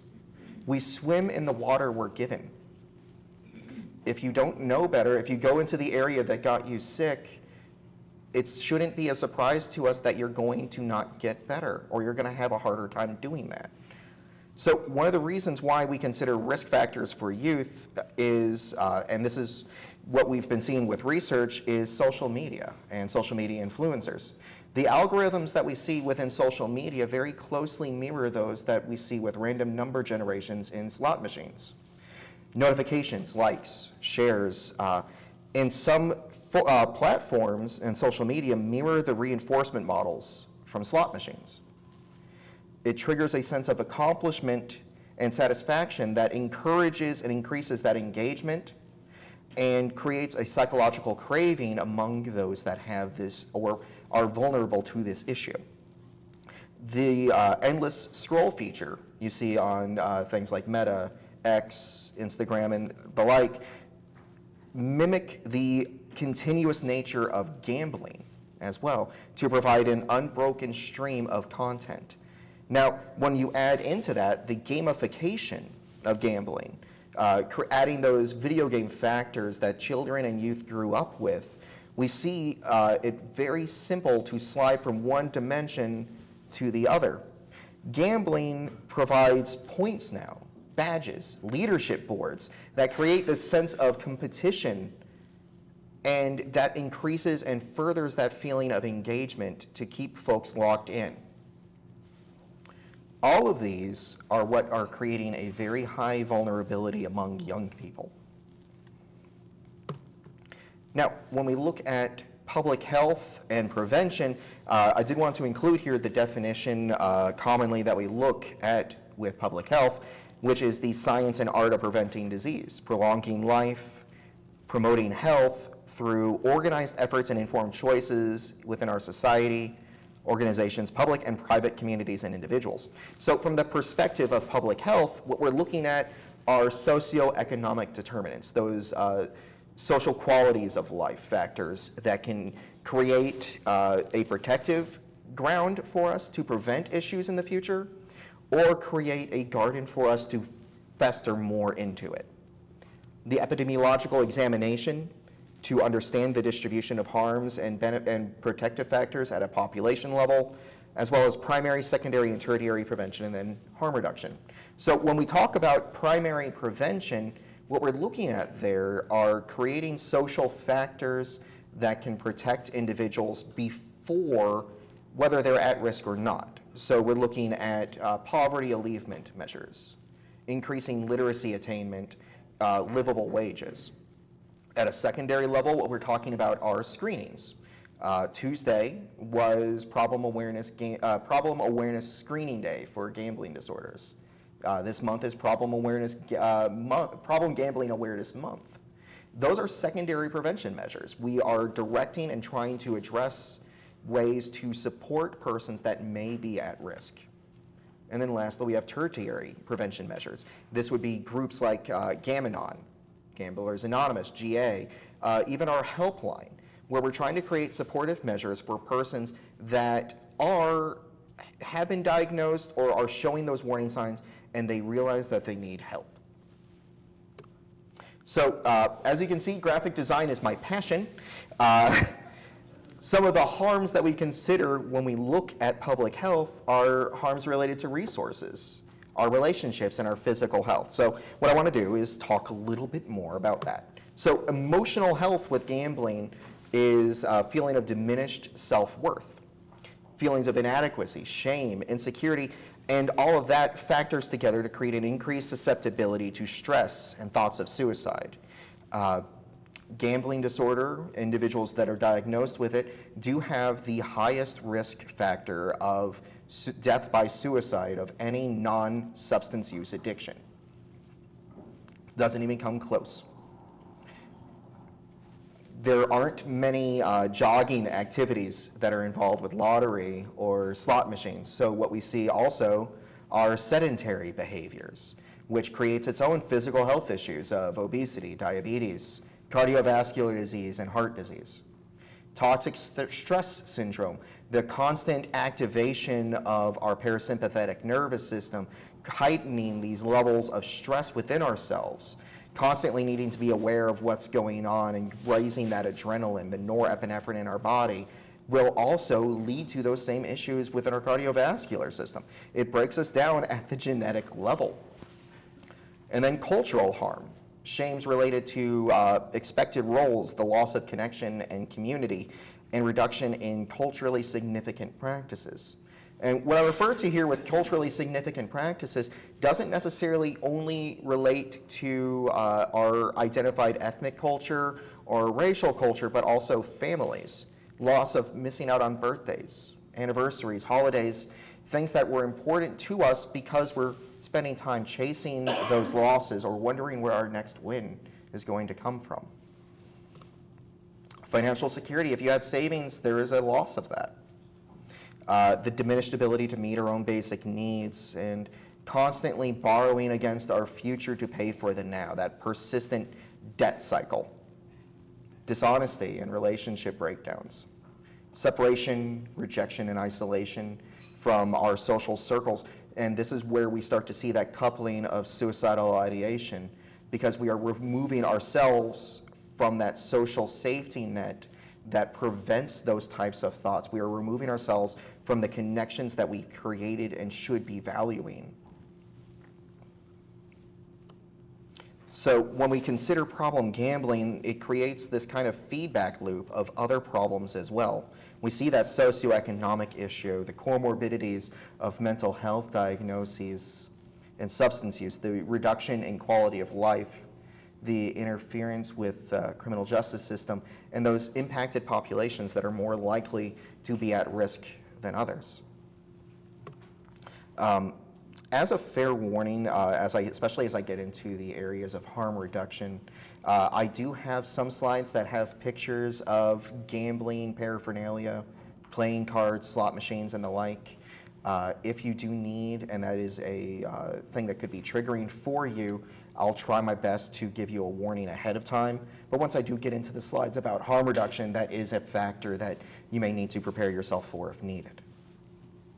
But when we consider the public health approach components, we have several steps, and you'll see this as a commonality across the board with any public health approach.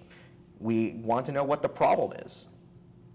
In order to do that, we have to look around. We have to look within our community, doing surveys and understanding. That's me letting me know that I did a good job there. Thank you. We want to know what the cause is. So that's where we're starting to identify those risk and protective factors. What do we know that works? Interventions. What doesn't work? That's where the evaluation comes in. And then how do we do it is the implementation.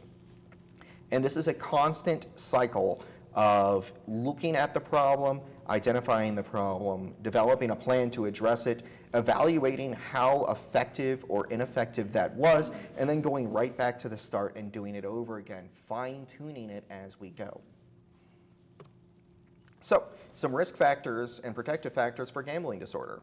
A risk factor is low socioeconomic status. Individuals that gamble and engage in gambling, oftentimes, as mentioned, don't have a high socioeconomic status. They feel they need to do this to get that money. The allure of a quick win is much more alluring to someone that doesn't make as much money than to someone that does. The onset versus chronological age. Studies have shown that individuals that that started gambling and got a big win early are more likely to develop problem gambling issues in the future than those that didn't. Comorbidities of, again, anxiety, depression, psychotic disorders such as schizophrenia, these are factors as well. Gambling is a way to numb or escape psychological pain in some cases. The normalization within your culture. American culture, we value and normalize gambling. Some of the first funds that we used to pay for the American Revolution were gambling, were through lotteries. The idea when you turn 18, a rite of passage within our culture is what? A lotto ticket. We normalize this. For Christmas, some people will give their kids scratch-off tickets in their stockings.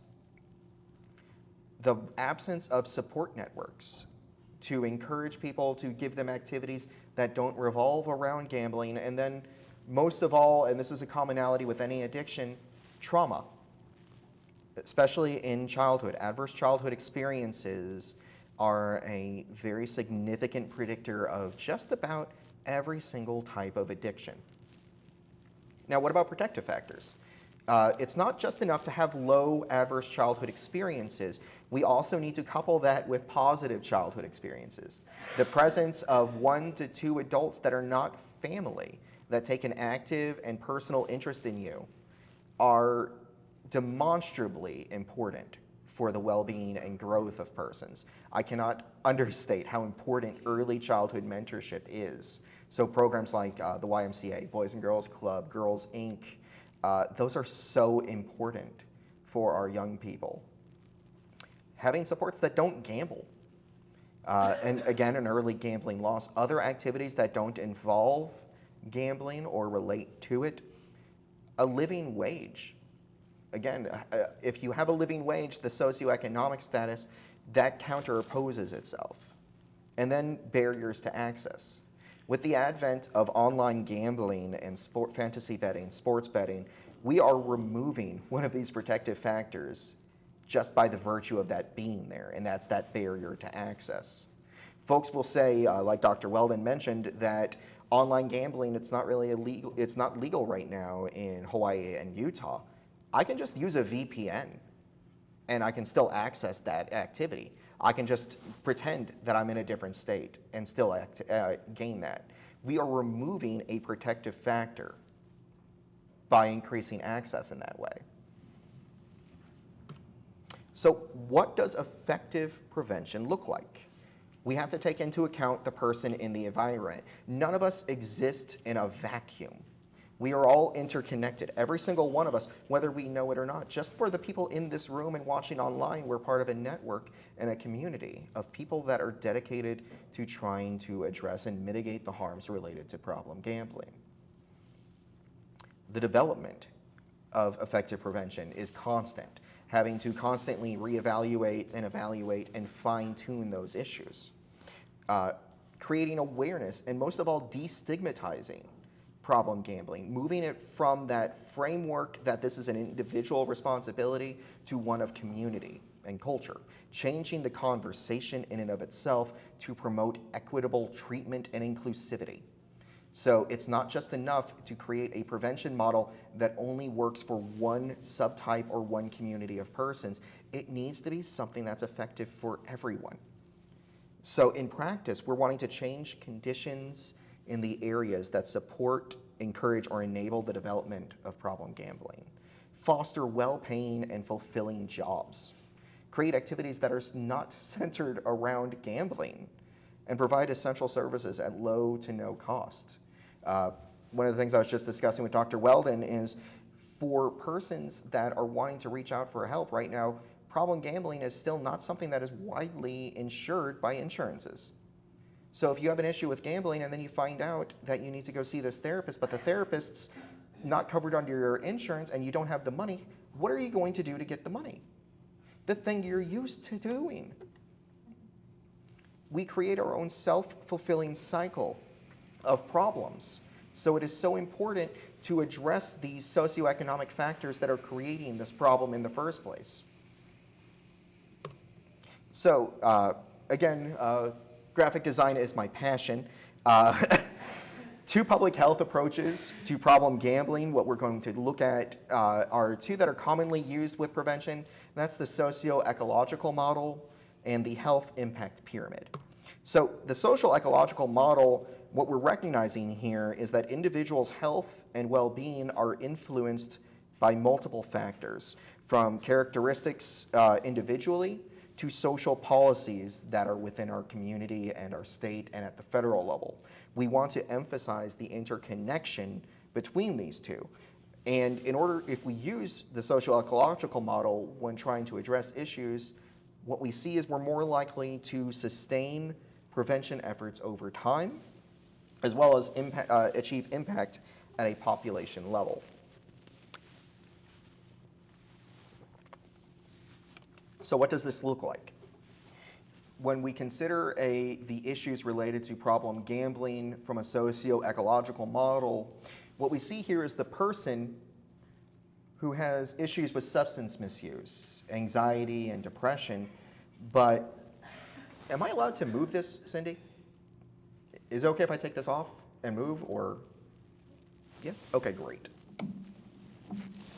Perfect. Okay, so what we see here is the issues related to friends and family for persons that have an individual issue turn into elder abuse, child neglect, and domestic violence. But how does that turn into and factor in within the community? We start to see issues with increased trafficking, crime, foreclosure, and economic changes. The issues that we see from the bottom create issues that feed up to the top. The issues that we see on the top, if you're a person that didn't have these issues, you're presenting yourself at risk of creating them just by the presence of these other issues. If you go into an area that has high levels of alcohol use and increased crime and lower economic status, you're at a higher risk of developing issues related to depression, anxiety, and substance use.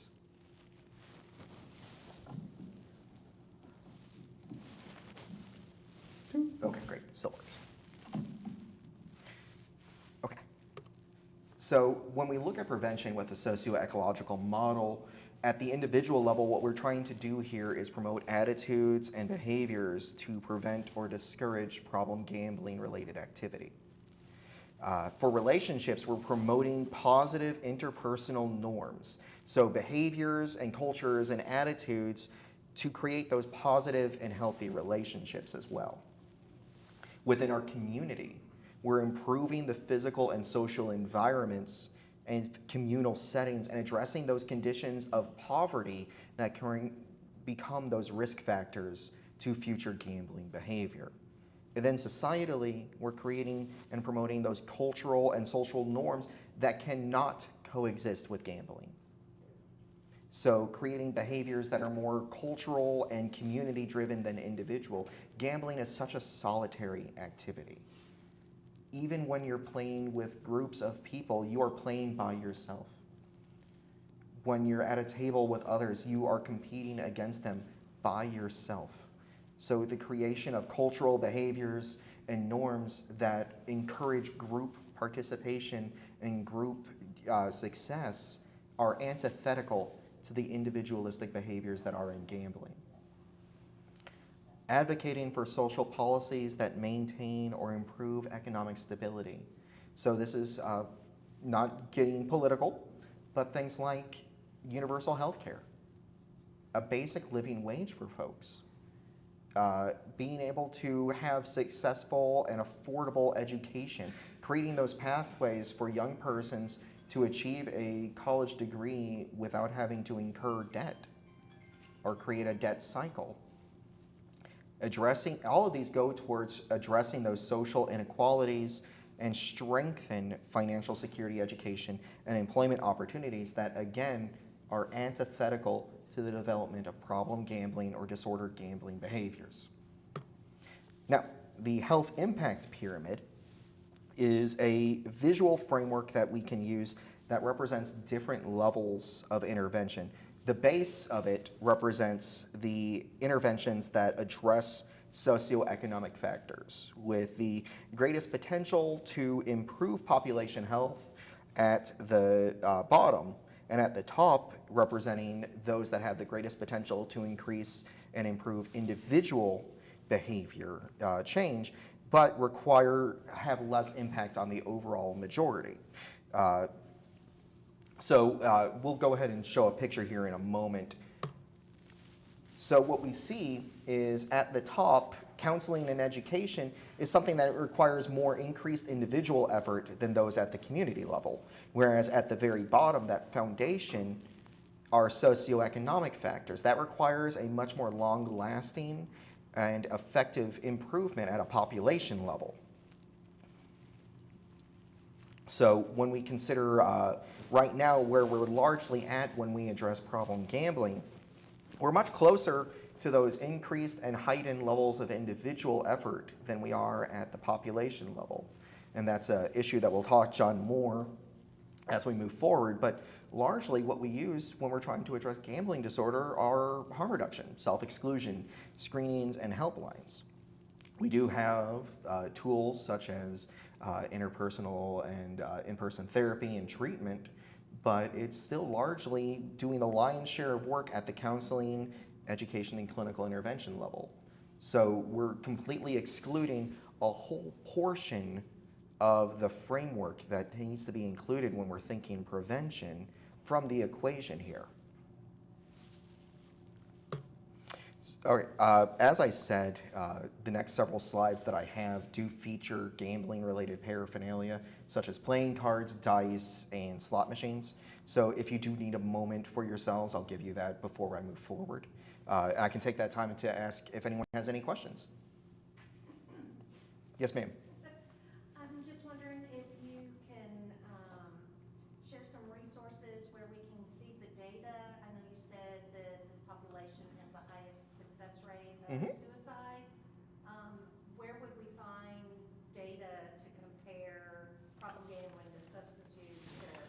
Certainly. Okay, so what Kimberly, is it Kimberly? It is. Okay, what Kim's question was is where we're finding the data that backs up the evidence that the risk of death by suicide for persons with a problem gambling or gambling disorder is higher when compared to those with substance use. I believe I actually do have one of the references in the back of my presentation that does include that.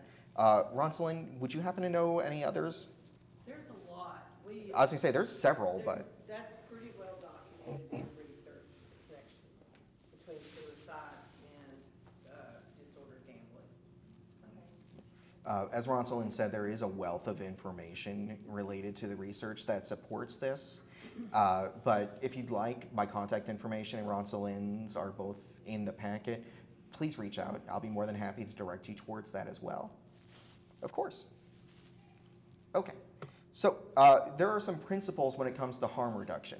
And one thing I do want to clarify for folks when we talk about harm reduction, this isn't permission to engage in the behavior.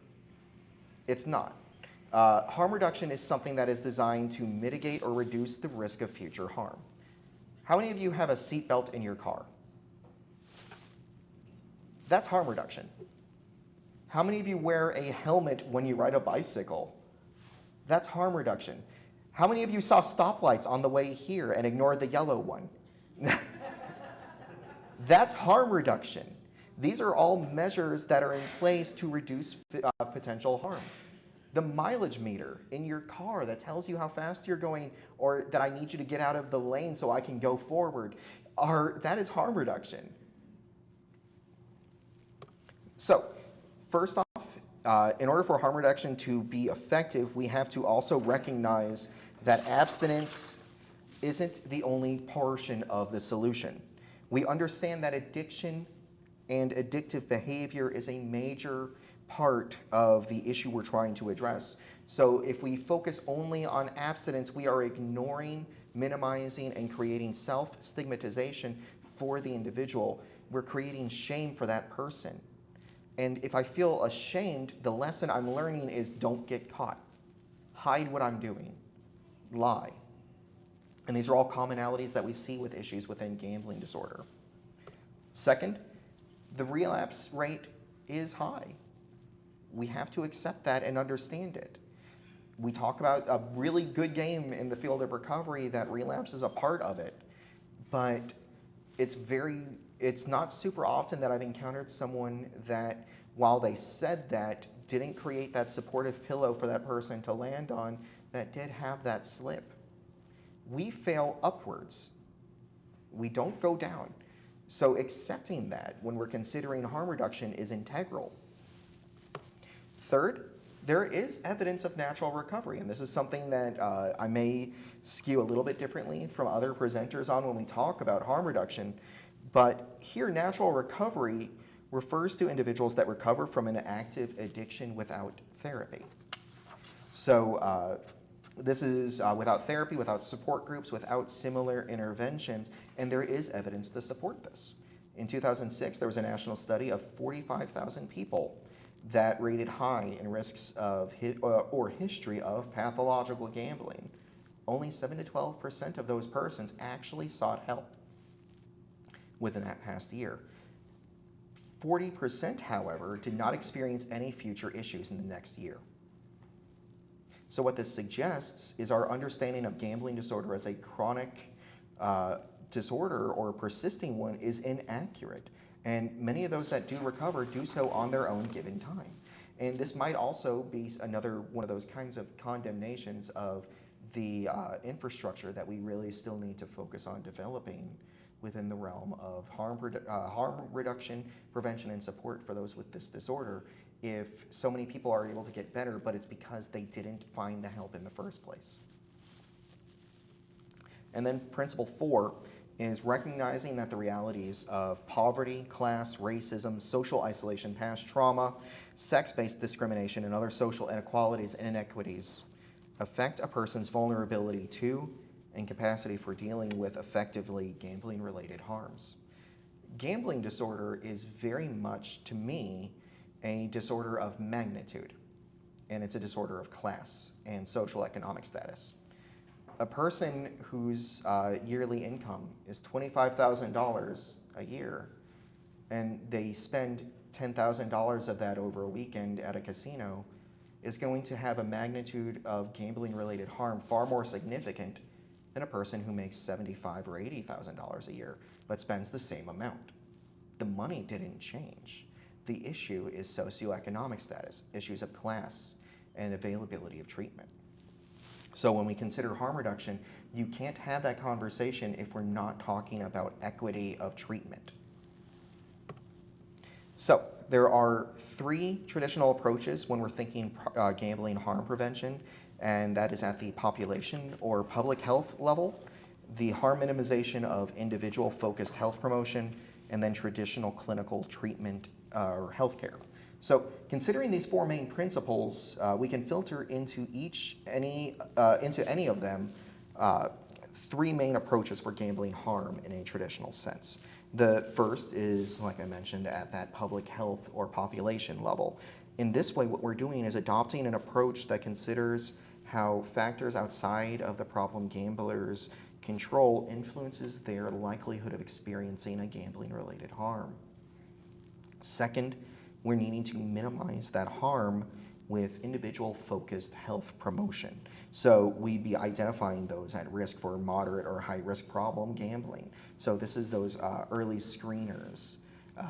And for those of you that do work in mental health care, instituting a screener for all persons at intake is so important, not just until you start to see that there might be an issue, but before that issue is there, because they may not be aware of it themselves, as Dr. Weldon pointed out. And then our third step is traditional treatment and prevention. So what we're seeing here is increasing the use of evidence-based interventions for this group. Now, there are some weaknesses inherent in this traditional model of harm reduction. So this is a relatively recent model that we looked at called the dimensions of harm. What we noticed with the traditional approach to harm prevention is we're focusing primarily on those with moderate to high risk for problem gambling disorder, meaning we're really only looking at things when they're actually starting to manifest. So we're recognizing that you're bleeding when we see blood, essentially, instead of trying to move the scissors away from you before that actual thing happens. So we're focusing more on secondary and tertiary prevention and not primary. In 2015, a group of researchers developed a conceptual framework of the different dimensions of harm that we could work to prevent with respect to problem gambling across an array of spectrums and across time. So by looking at it this way, what we're focusing on are the consequences or harms that can occur from problem gambling rather than the symptoms. It's also shining on the fact that these harms can happen whether an individual has a diagnosis or not. And it allows for inclusion via legacy or what we would consider intergenerational harms, meaning the family or cultural norming of gambling behavior. And then lastly, this type of approach focuses on not just the person gambling, but also those in the gambling industry by providing care for those with such an issue. So what I'd like to do is kind of break it down so we can take a look at this. You see three different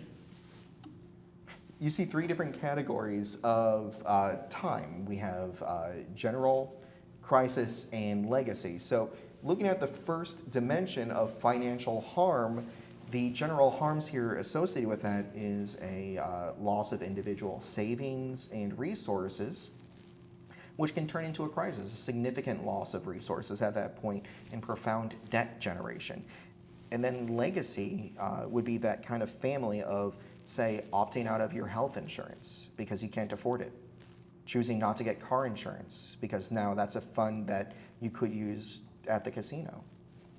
Avoiding dental checkups, which creates potentials for future health issues. General harms related to relationship breakdowns is that kind of dishonesty or lying, hiding of the issue. Crisis, we're now seeing greater divorce rates, domestic violence, and abuse. And then legacy, we're creating the grounds for early childhood, adverse childhood experiences that then itself feeds into future problems of that behavior. Criminal activity, as Dr. Weldon mentioned, kind of that view that I'm not really stealing because I'm just going to make that money back and I can put it right back into the pot. But the crisis is when the law gets involved, when you get caught, right? The legacy is incarceration, which we've already seen is a future risk factor of individuals developing further problem gambling issues. Now that being said, when we're looking at the public health approach, one of the things that was really beneficial is the Gambling Research Exchange in Ontario developed this map that summarizes factors that contribute to harm and the way it's distributed across the platform. So this can also help us view harm reduction from more of a top-down approach. So we'll just take a quick moment to look at these, but for crime and deviance, prison populations do typically have high rates of problem gambling, which does co-occur with mental health issues, such as well as violence and drug use. This may occur because gambling is related to deviant lifestyles. So again, we're removing ourselves from that kind of global norm and creating our own subculture. And when we create deviant lifestyles or deviant behavior within a subculture, we're normalizing the behaviors within this subculture by removing ourselves from the larger one. It creates your own in-group that reinforces the problem behavior. When we see changes in the gambling environment, online and mobile gambling has permitted convenient and unsupervised play. So we're seeing young persons becoming more and more likely to develop what we would classify as problem gambling behavior, but they're doing it through phone games, games that have loot boxes or gotcha games like, who's played Candy Crush? Yeah. Did you know that in 2024 they made about, I think it was about $33 billion in their in-phone marketplace. And a lot of that was through loot boxes, those little roulettes. You turn around and you're starting to play, and then it tells you you're out of energy so you can buy a little bit more. That is you putting more money in a slot machine. You are priming yourself to develop future gambling problems. And for our youth, we're blurring the lines between what is video gaming and what we would consider normal behavior and what is gambling. And if that line is blurred, it may as well not be there for that child. The negative stereotypes of persons who gamble or have gambling problems we do see is impulsivity and greed. Antisocial behavior and cultural messaging frames the avoidance of gambling harms as a personal responsibility, which if it's my personal responsibility, I'm now self-stigmatizing myself when I make a mistake. So we're seeing a decrease in the help-seeking behavior among gamblers and contributing further to the societal stigmas related to gambling. Now, that being said, with harm reduction, we do want to keep in mind a couple things. Again, this isn't a replacement or alternative for abstinence. It's not used for just one age group or gender identity, and it shouldn't be your last choice after you've tried everything else. It focuses on the person with the gambling disorder as the source of the harms. We're needing to mitigate the issues that are happening here in a way that doesn't encourage blame or self-stigmatization or shame. The activity of gambling for someone with disordered or problem gambling needs to be viewed with the realm of addiction pathology, meaning we have to understand and accept that the motivational strength and ability to control the desire to gamble is reduced within the person that has this issue. So the idea of focusing on willpower isn't realistic. How many of you like M&Ms? A lot of hands. If I put a bowl of M&Ms in front of you and I told you, don't take any, don't have one, because if you have one, you failed. You go back to square one. How long do you think you could go before you have one M&M? Yeah, right? Like I would actually be reaching over to grab one myself, but that's the illusion with willpower. I turn around and I take an M&M, I've backslid. I've gone all the way back to step one, and that's why it's so important for us to encourage and understand that harm reduction and relapse is a part of recovery. If I have a slip, it doesn't put me back at square one, because if I'm back at square one, I failed. I just go back to step 10. It's okay. I take one step back and I pledge to myself and to those that are my support network that I'm going to do better. And we're going to do better, and that they support me. Now, when we're looking at harm reduction for the individual, there are a couple ways that we can look at this. Access to money and credit. For persons that I've worked with that, and for loved ones that had an issue with gambling, one of the first things they would talk about is, I'm just going to give my card over. I don't like that idea because now I feel like a child. It's infantilizing, right? So there's ways that we can work around that, though. For example, gift cards to your favorite restaurant, if you're working or something like that. Giving cards that can only be used for a specific thing rather than a reloadable Visa gift card, for example. So giving them that access to money or credit that is only able to be used or exchanged for this specific thing. You have to involve supports. Again, and if you take nothing else from this, understand we are part of a social network and community. We cannot do this by ourselves. We can't do it by ourselves as a community of health providers, so why are we expecting the person with the issue to do the same? Everyone needs to be involved and everyone needs to be there to support them. Reducing addictive potential, decreasing the speed and cost related to the gambling issue, but also limits this time spent and losses. But most importantly, the industry needs to be involved as well. If I create a clean pool of water, but I'm next to the area that's polluting it, I'm not doing anything. I can only do so much. I'm putting a finger in a dam and hoping that that works. We need the people that are involved as well, that create the system that can further or increase those risk factors, to be involved and engaged as well. So harm reduction with therapeutic reinforcement, what we're wanting to do here is recognize that we're helping the client see the consequences of their actions, but also recognize that those consequences, those choices have consequences. And when we say consequences, our immediate framing of that is bad. But a consequence is just the result of an action. If I pick up that coffee cup, the consequence is the coffee cup is not on the table. Consequences are neither good nor bad. They just are. But it's important that we still let them know that they have options, ways to move through things. They have a choice. So encouraging and enforcing that self-autonomy and determination. It's so easy with addictive behaviors, particularly with gambling disorder, to fall into that kind of catastrophic thinking, especially with many of those that you do serve. So lastly, because we're providing that reinforcement, we can get an idea of their chances for success by how well they follow the guidelines established. And if not, and even after truly trying harm reduction options and not being successful within a certain goal period, that's when we may need to reintroduce that conversation about abstinence.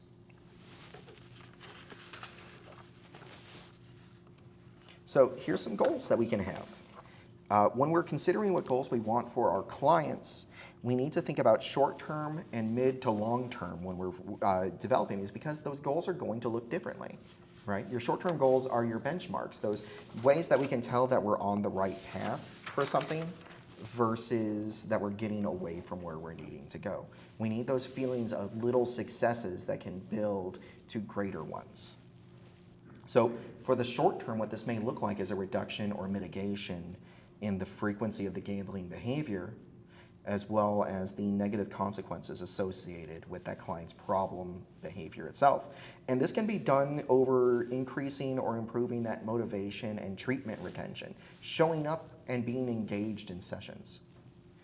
Knowledge of program participation for recovery from your supports and encouraging others to do the same.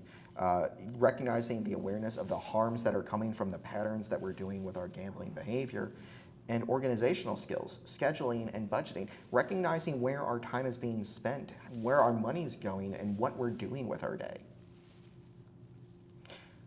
Once this foundation of short-term goals is established, we can then start to work towards those mid and long-term goals of reducing the harmful gambling practices that impact our clients' support networks. That lying behavior, the credit card debt, those other health-related harms. By creating and supporting a good, strong foundation in the short term, we encourage and increase our likelihood of success in the long. And all of this also increases referral rates to you. The greatest show of success is that clients keep coming back to see you, right? So there are some, again, graphic design is my passion. 10 commandments when it comes to responsible gambling. And this is something that I borrowed from Jody Bechtold's book. If you've never had a chance to look it over, when she talks about treatment planning for responsible gambling, it is just a gold standard when it comes to developing these treatments. So strongly encourage you to get her book if you haven't. Commandment 1. Yes, ma'am. What is the name of the book again? It's Treatment Recovery for Gambling, right? What was the gambling addiction recovery book? There we go. Gambling Addiction Recovery Handbook by Jody Bechtold, and that's Bechtold. Thank you. Of course. So what Kimberly had asked there was just the name of the book. But Commandment 1, if you choose to gamble, do so for entertainment purposes only. While gambling is a type of entertainment, it's not the only one. So having a conversation with your client when you're developing an effective harm reduction plan is going to be asking what other activities did they do for fun? Or do you remember what you did when this was fun and enjoyable? The component here is committing to another activity that's entertaining during the week. So for persons that have a problem gambling issue, what we're looking at here is, I understand that this was something you did for fun, but what else did you do that was enjoyable? So it could be going to the movies or going out with friends. Commandment 2 is the money you lose is the cost for your entertainment. You bought the ticket, you took the ride. Do you expect to get your money back after you go to the movies? How many of you have seen a movie that wasn't good in the theaters? How many of you called the theater and asked for your money back? Did it work? Okay, did it work? It was. That man needed a steady cam. Yeah, I needed some, what's the word? Thank you, the D one, yes. I felt very sick to my stomach afterwards. But the activity what we're looking for in harm reduction in this case is encouraging that client, if they go to a brick and mortar casino, to get a win-loss record from that casino. Now, and again, when we're thinking harm reduction, we have to, again, reduce risk. So if that person is going to that casino, don't encourage them to go by themselves. Have them go with a friend that can pull them out like a tick off a dog if they need to, right?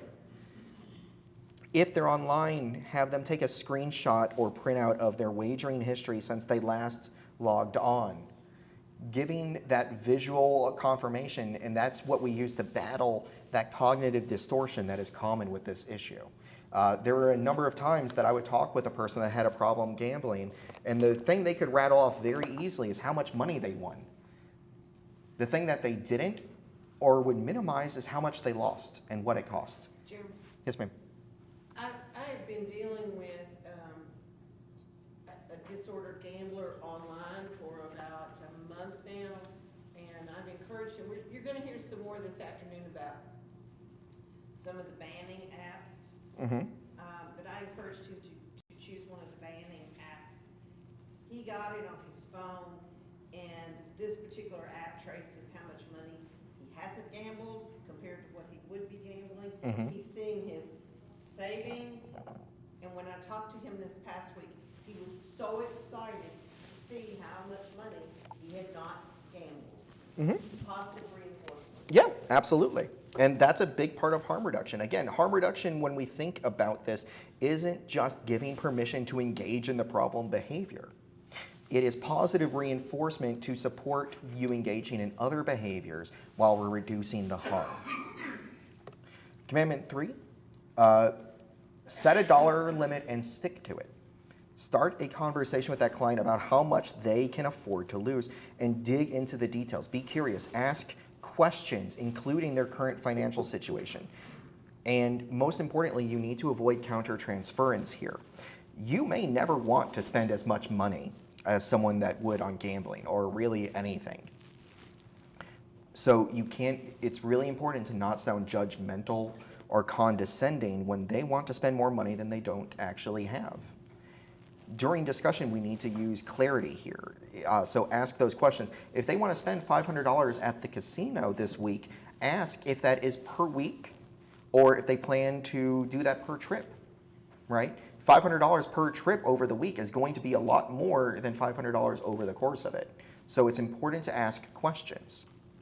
If they plan to bet $500 on a sports game over the weekend, ask if that's per game. There's a lot of games that happen.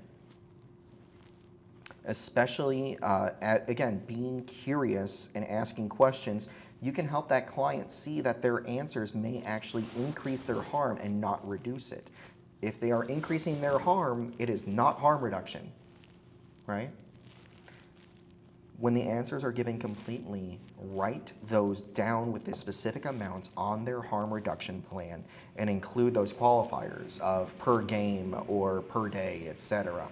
And be, again, so specific. It is so important here. Again, commandment 4 here, if we're setting a budget limit, we need to set a time limit as well and stick to it. Changing the plan from I will leave when my money is gone to I will leave after X amount of time. How many of us have a cell phone? We've checked it several times already today, right? How many of you have an alarm on your phone? Set it. Have someone that can either pull you out or something that will alert you when that time is up, and make sure that that client sets it with you. Have multiple ways to encourage them to get out. It is so easy for us to lose track of time in a casino or when we're engaging in a behavior like this because of concepts like a flow state. Have that conversation center around not only what is reasonable and reduces harm, but what doesn't increase it. So how will you know when that time is up is a common question we would ask here. So again, alarms on our phones. What if you reach your budget before your time is up, right? If you reach your budget before your time is up, if you didn't ask this type of clarifying question, that person may think it's okay for me to stay because I haven't reached my time. So have those questions ready. Every decision you make with your client needs to be with the goal of reducing harm if it is harm reduction. So again, be curious and ask these questions. If gambling is entertainment and losing is the cost of that entertainment, you should not expect to go home with more money. You should expect to lose money. If you've ever been, I have been on dates with people. I've been very fortunate in that regard. I have never come home with more money from a date. If I did, I'd have questions. Right? If this is your entertainment, this is your ticket to play, you should not be going home. And this is so important because this helps counter-oppose that chasing of losses. Don't gamble on credit. And that isn't just credit cards. That is payday loans, borrowing from other people, I'll pay you back, borrowing from your work, I'm not stealing. Explore every single access point to funds this person has. And again, you have to be brave and feel safe enough to ask these kinds of questions. Where's your slush fund? Where's your rainy day fund? What money do you have hidden? Making sure every access point is accounted for is so important. Do not include the use of credit cards in your harm reduction plan. That is bad news bears. Do not do that. It should be money that they have, not money that you theoretically have, as in the case with credit cards. Balance in all things is important. So reviewing a typical week with your client and identifying the activities that don't involve gambling, and write those activities that they'll do as part of their plan. Confrontation is a good way to help relieve cognitive distortions, especially when it's written down. So reviewing those groups of activities that didn't involve gambling and working with the client to see that this category is starting to increase as this one goes down. And again, that is where that positive reinforcement and support comes into play. Again, avoid chasing. Knowing and having those kinds of statements. Did you know chasing is something that is a symptom of a gambling disorder? Is something we can talk with a client about, helping them recognize the consequences and the outcomes of their behaviors. And spending time to carefully craft a detailed plan so the client understands how not to chase is so important. Don't gamble to cope or escape from your issues. Helping the client break the biofeedback loop of behaviors that are behaviors that lead to emotion, that lead to thought, is very important. Behavior isn't one of those things where the doctor can knock your knee and your knee pops up. When it's gambling behavior, there are a series of choices that happen before you engage. So helping the client recognize where those trigger points are that they can make a choice. And again, reminding them that they have it so we can avoid that kind of catastrophic thinking. Encourage regular therapy. Go to their specialist or physician to address physical and emotional pain as an alternative to gambling. And also, in some cases, the medication they're on may actually increase their risk. There is medication such as L-Dopa for individuals with Parkinson's, or what's the name of the medication for restless leg syndrome? Requivir? Okay, Requip and Miraplex are dopamine agonists and replacements. They actually increase the risk of any kind of addiction behavior. So working with the client to recognize what these are, and that may in and of itself address the issue while you're doing this, but you wouldn't know if you don't have the conversation. Commandment 10, become educated about the warning signs of problem gambling. Following a well-made harm reduction plan is one way to become educated. So asking them what their emotions, what are they feeling when they have the urge or the compulsion to engage. Helping them recognize that when I'm starting to feel this way, this is a warning sign. So I can apply those kinds of stress guards that we look at when we're thinking of anger management or conflict resolution. How will you know if you're increasing harm and not reducing it is important. And if you had a very strong, well-made plan through the beginning of this will be taken care of because you're asking in it every single step. Do not leave room for technicalities. That's why it's so important when it's like, okay, well, I've used up all my money, but I haven't reached my time limit yet at the casino, so I can still gamble. No, do not give room for technicalities. There is no room for gray in this issue. It is black or white, and we need to address that in a way that supports that person. Be sure to discuss harm reduction with the client supports. Again, we don't exist in a vacuum. So a good, strong, and a positive support network is integral here. And again, abstinence is the ultimate goal, but for some, it's just not right away. When we're looking at harm reduction with specific populations, and as Ronselin said, we'll have a presenter later that'll present some apps for online gambling, so I don't want to take attention too much from that, but there are ad blockers or website blockers that can help reduce those types of activities. For sports betting, reduction or removal from or limiting of amounts of time used on sports booking. For adolescents, encouraging and development of group activities that are not individualized, that can encourage things that are antithetical to gambling. As I said, gambling is an individual activity and behavior. Even when you're with a group, you are playing by yourself. For young adults and older adults, volunteership or mentorship, creating those pathways that can create positive childhood experiences and a sense of fulfillment and belonging, especially for our aged population. In many cases, for those that are in the older adult category, gambling disorders may start because they went to the casino because their nursing home took them, or their mature adult group took them because they needed something to do. So creating activities and pathways that remove that. And then for our justice-involved groups, creating support groups of individuals that have these types of issues to create that sense of connection and support while we work towards reducing the harm related to why you got there in the first place. Now, this is the part where I wanted to kind of mention public health research with gambling. As Dr. Weldon mentioned, there ain't a whole lot. We're still very focused on the individual, and our systems framing isn't quite there just yet. Research into public health approaches has increased in recent years regarding preventing harms related to problem gambling. For example, there are responsible gambling initiatives that focus on that individualized framing of the issue that work to address risk factors through self-exclusion, restriction, universal loss limits, maximum betting, and required breaks. And these have all shown to have some varying levels of efficacy. However, the component that is still lacking are those systemic frames of prevention, specifically the systems that govern gambling. These would be the initiatives that focus on the systems, rules, and norms that govern it. Regulating gambling products such as design and marketing, increased regulation on accessibility and the level of taxation. And some research has criticized responsible gambling framing for creating that perception that gambling problems are only caused by individual misuse. It's your fault.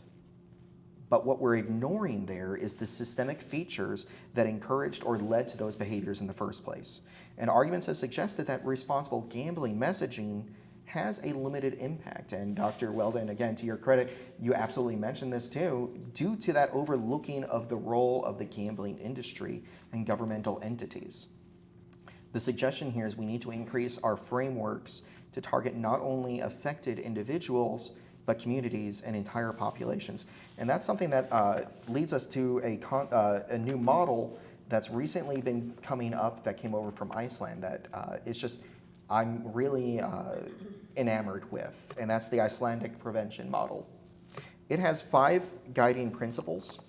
Principle 1 is we're adding primary prevention designed to enhance the social environment. So again, everything that we've been seeing is those socioeconomic factors that create this normalization of the culture, a breakdown in those supports for persons that lead to feeling like gambling is the solution and not a negative consequence. We're emphasizing community, action, and mutual support. And in cases of substance use, they're embracing public schools as a natural hub. But the main focus is natural hubs within the community. So this could be churches, civic areas, public theaters, libraries, areas where civic engagement is normalized. Engaging, empowering community members to make practical decisions using local and high-quality accessible data and diagnostics. To Kimberly's point, it's so important it's important for us to be able to point out that these are issues. It's also important to say why and show the data to back up those actions. Integration of researchers, policymakers, and practitioners, as well as community members into a unified team that is dedicated to solving these issues. And then most of all, the issue is a rat's nest of multiple factors and confounding variables when we're looking at problem gambling. So these solutions need to match the scope. If we're looking at a widespread problem, the solution should be widespread. So there are 10 steps, and what you'll see here is with this model, it's not until we get to step 4 that we're actually even starting to do data work. The first 3 steps are entirely focused on coalition building and sustainability, because as good as your efforts are, this will be a house built upon sand when you don't have the foundation to build on your successes as a means to maintain the momentum that you initially may have. There has to be trust in the process here because this is a long and drawn out model. The most recent one we can look at is the Just Say Yes program in Kentucky. And for those of you that are interested and want to know more, the Icelandic prevention model is managed worldwide through the Planet Youth platform as a collaboration between the Icelandic Center for Social Research and local entities. But this program encourages youth to engage in positive activities and delay substance use. So we can consider how effective this is and how we can adapt this to the problem gambling framework.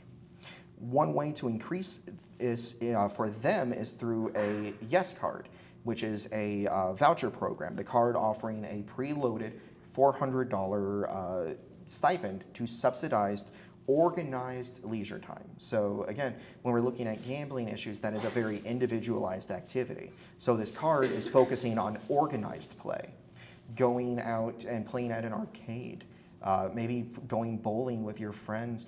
But the most important thing is creating and reinstituting those social connections that we may have endangered or damaged due to our behavior. Kentucky also has 2 other programs that have recently started implementing this model, the Pathfinder Initiative in Estill County and the Warriors Path in Carter County. So what I'd like to do is close my presentation with a video expressing from their own words what they've done. And I want you to invite you all to consider how we can adapt this program to one that could have similar success for those most at risk in our communities for a problem gambling issue.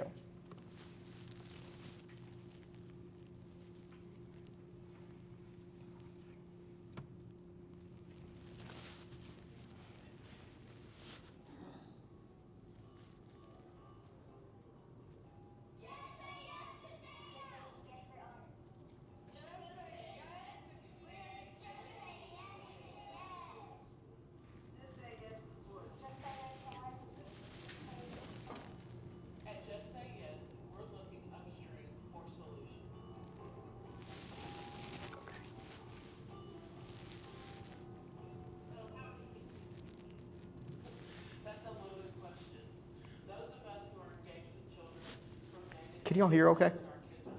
A little bit? All right.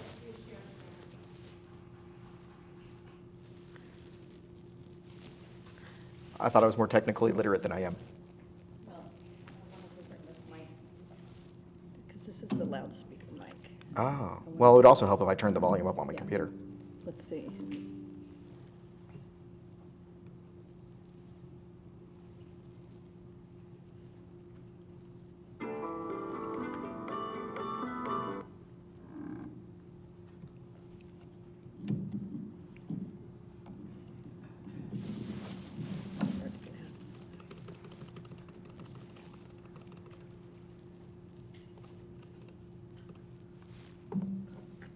Glad that it did this at the very end. That's always great. You kind of Sure. the speaker.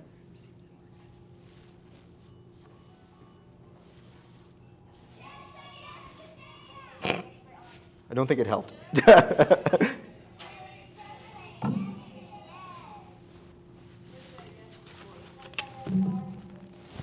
No. That's okay.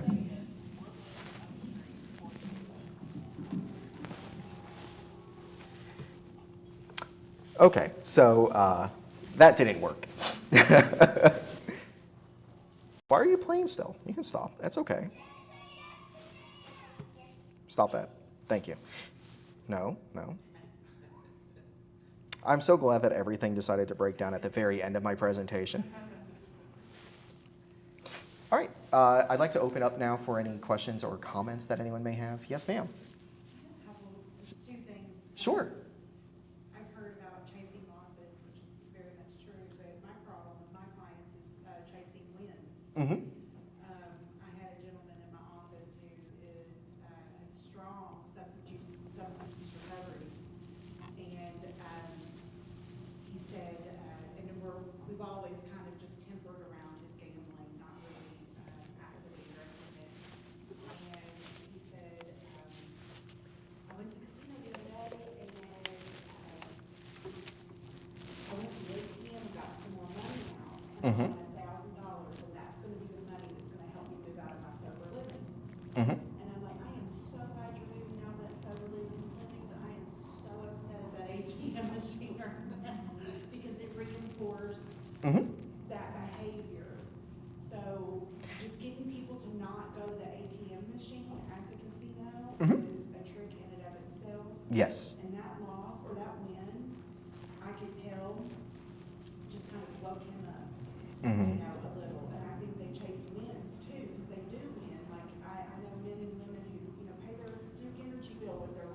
Sure. You know, so it's the losses and it's those intermittent wins that just absolutely haunt them, in Mhm. my opinion. And I'm really hoping to see some information, maybe even not at, in the future about the prefrontal lobe, like OCD and bipolar in regards to gambling and it being a diagnostic feature. And there's something about with the new sports betting, I'm in Cleveland, when sports betting became legal. And folks were with kiosks with the betting people Mhm. going around saying $20 free, sign up here, $20 free, right?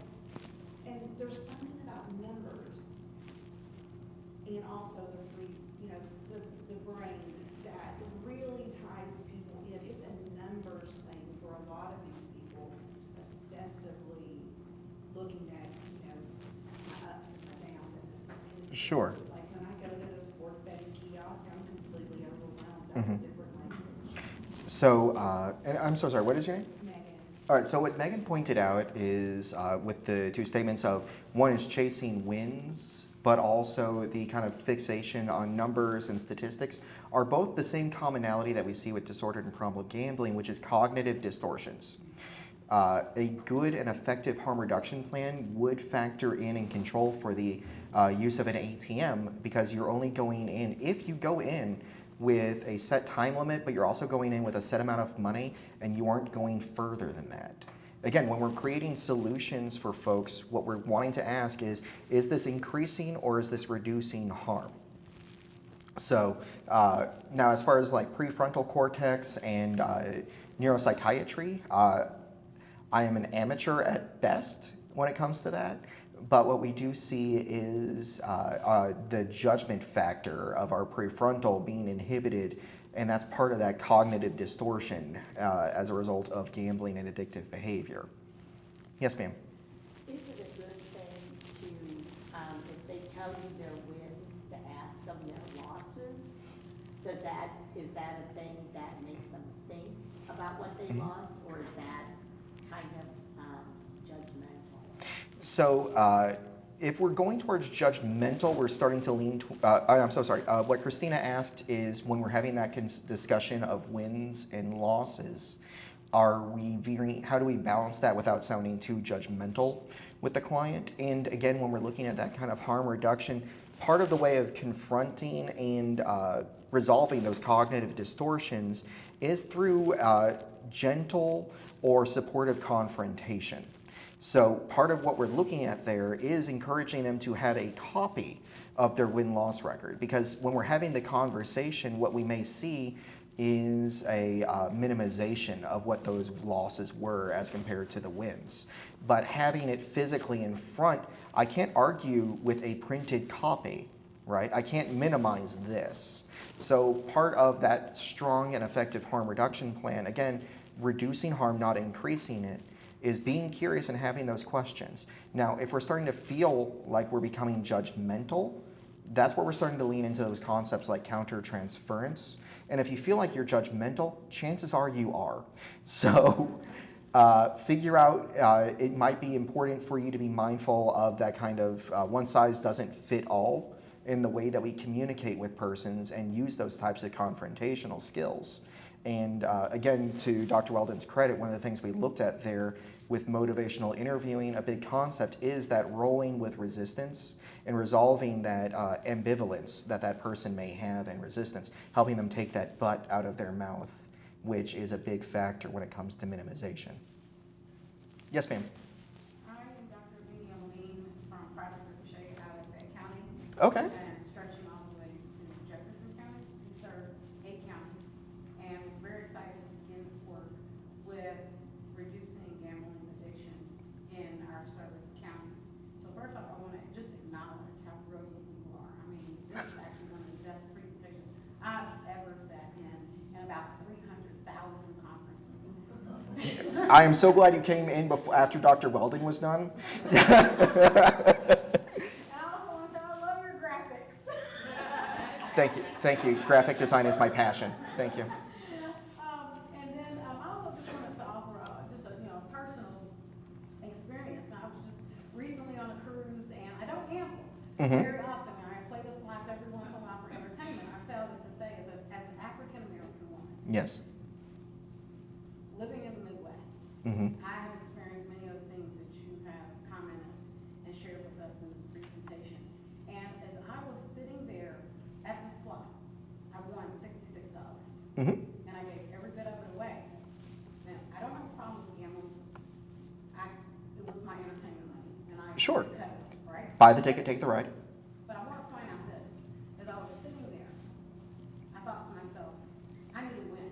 Mm-hmm. Because of all these other things that I lose at in life, Mhm. all these things that I have lost at, all of the adverse childhood experiences that I've experienced, I need to win. And after I got up from losing my $66 after I won it, I, really like ruminated on the why. Why did I do this? And interestingly enough, this was at the same time that I was entering in the work of gambling prevention. So I really wanted to dissect myself so that I could better understand what people who go through gambling prevention might experience. So it was wonderful. I say all that to say is I also appreciate you connecting harm reduction as well as public health, because a lot of the work that Project Ricochet does is in public health. Mhm. We also we work with lots of youth for youth advocacy, youth engagement, youth empowerment, so forth and so on. So with everything being shared and said, what recommendations do you have, or programs or resources that you can think of in terms of how we can engage youth in this conversation around gambling prevention? Okay, and I just want to make sure I got your first, could you repeat your first name for me, please? Avini? Avini, okay. What Dr. Avini had asked is that how would we recommend or encourage how we can bring youth and young persons to the table when we're having the conversation about gambling prevention? Invite them. And I know that is such a simple thing to say. And for young persons, and this was a conversation I was having with Dr. Weldon, and it's a big reason why responsible gambling measures are so hard, is people of my generation and younger, we absolutely have our antenna up when we feel like we're being marketed to. And it is a very quick way for us to disengage because we've grown up our entire lives with advertising being targeted at us. So the importance, and this is one of the reasons I like the Icelandic prevention model so much, is it focuses on those natural hubs where people congregate. Most children go to school. So if we're wanting to have a conversation that involves youth, the best way to do that is get involved and get the school administration involved and on board. And that's where we get that kind of coalition building and stakeholder engagement. So this would be working with the school to provide surveys within the youth to see where those issues are. We already get the youth risk behavior surveys, but those are done intermittently at different age groups. But what would be more effective is creating those types of youth councils and engagements where we're finding out not what we think the youth need, but what they feel they need, what they aren't getting. Because if we're listening to them and engaging with them, we're in essence creating that buy-in that we need. If they are directing and we're walking alongside them, that is the best way to make sure that the efforts that we're working with, that upstreaming of prevention, is as effective as it can be. I hope that answered your question. Thank you. You're very welcome. Anyone else? Okay, well, I believe Cindy had mentioned one of the things. I also wanted to thank everyone online for attending, but we're going to take a brief break now and take... Lunch is in 4 minutes, so what we're going to do is everyone stare at me for 4 more minutes. I'm going to become very uncomfortable and stare back. Thank you. No, we can go on. Oh, okay, we can actually go? Okay, great, even better. Thank you all very much.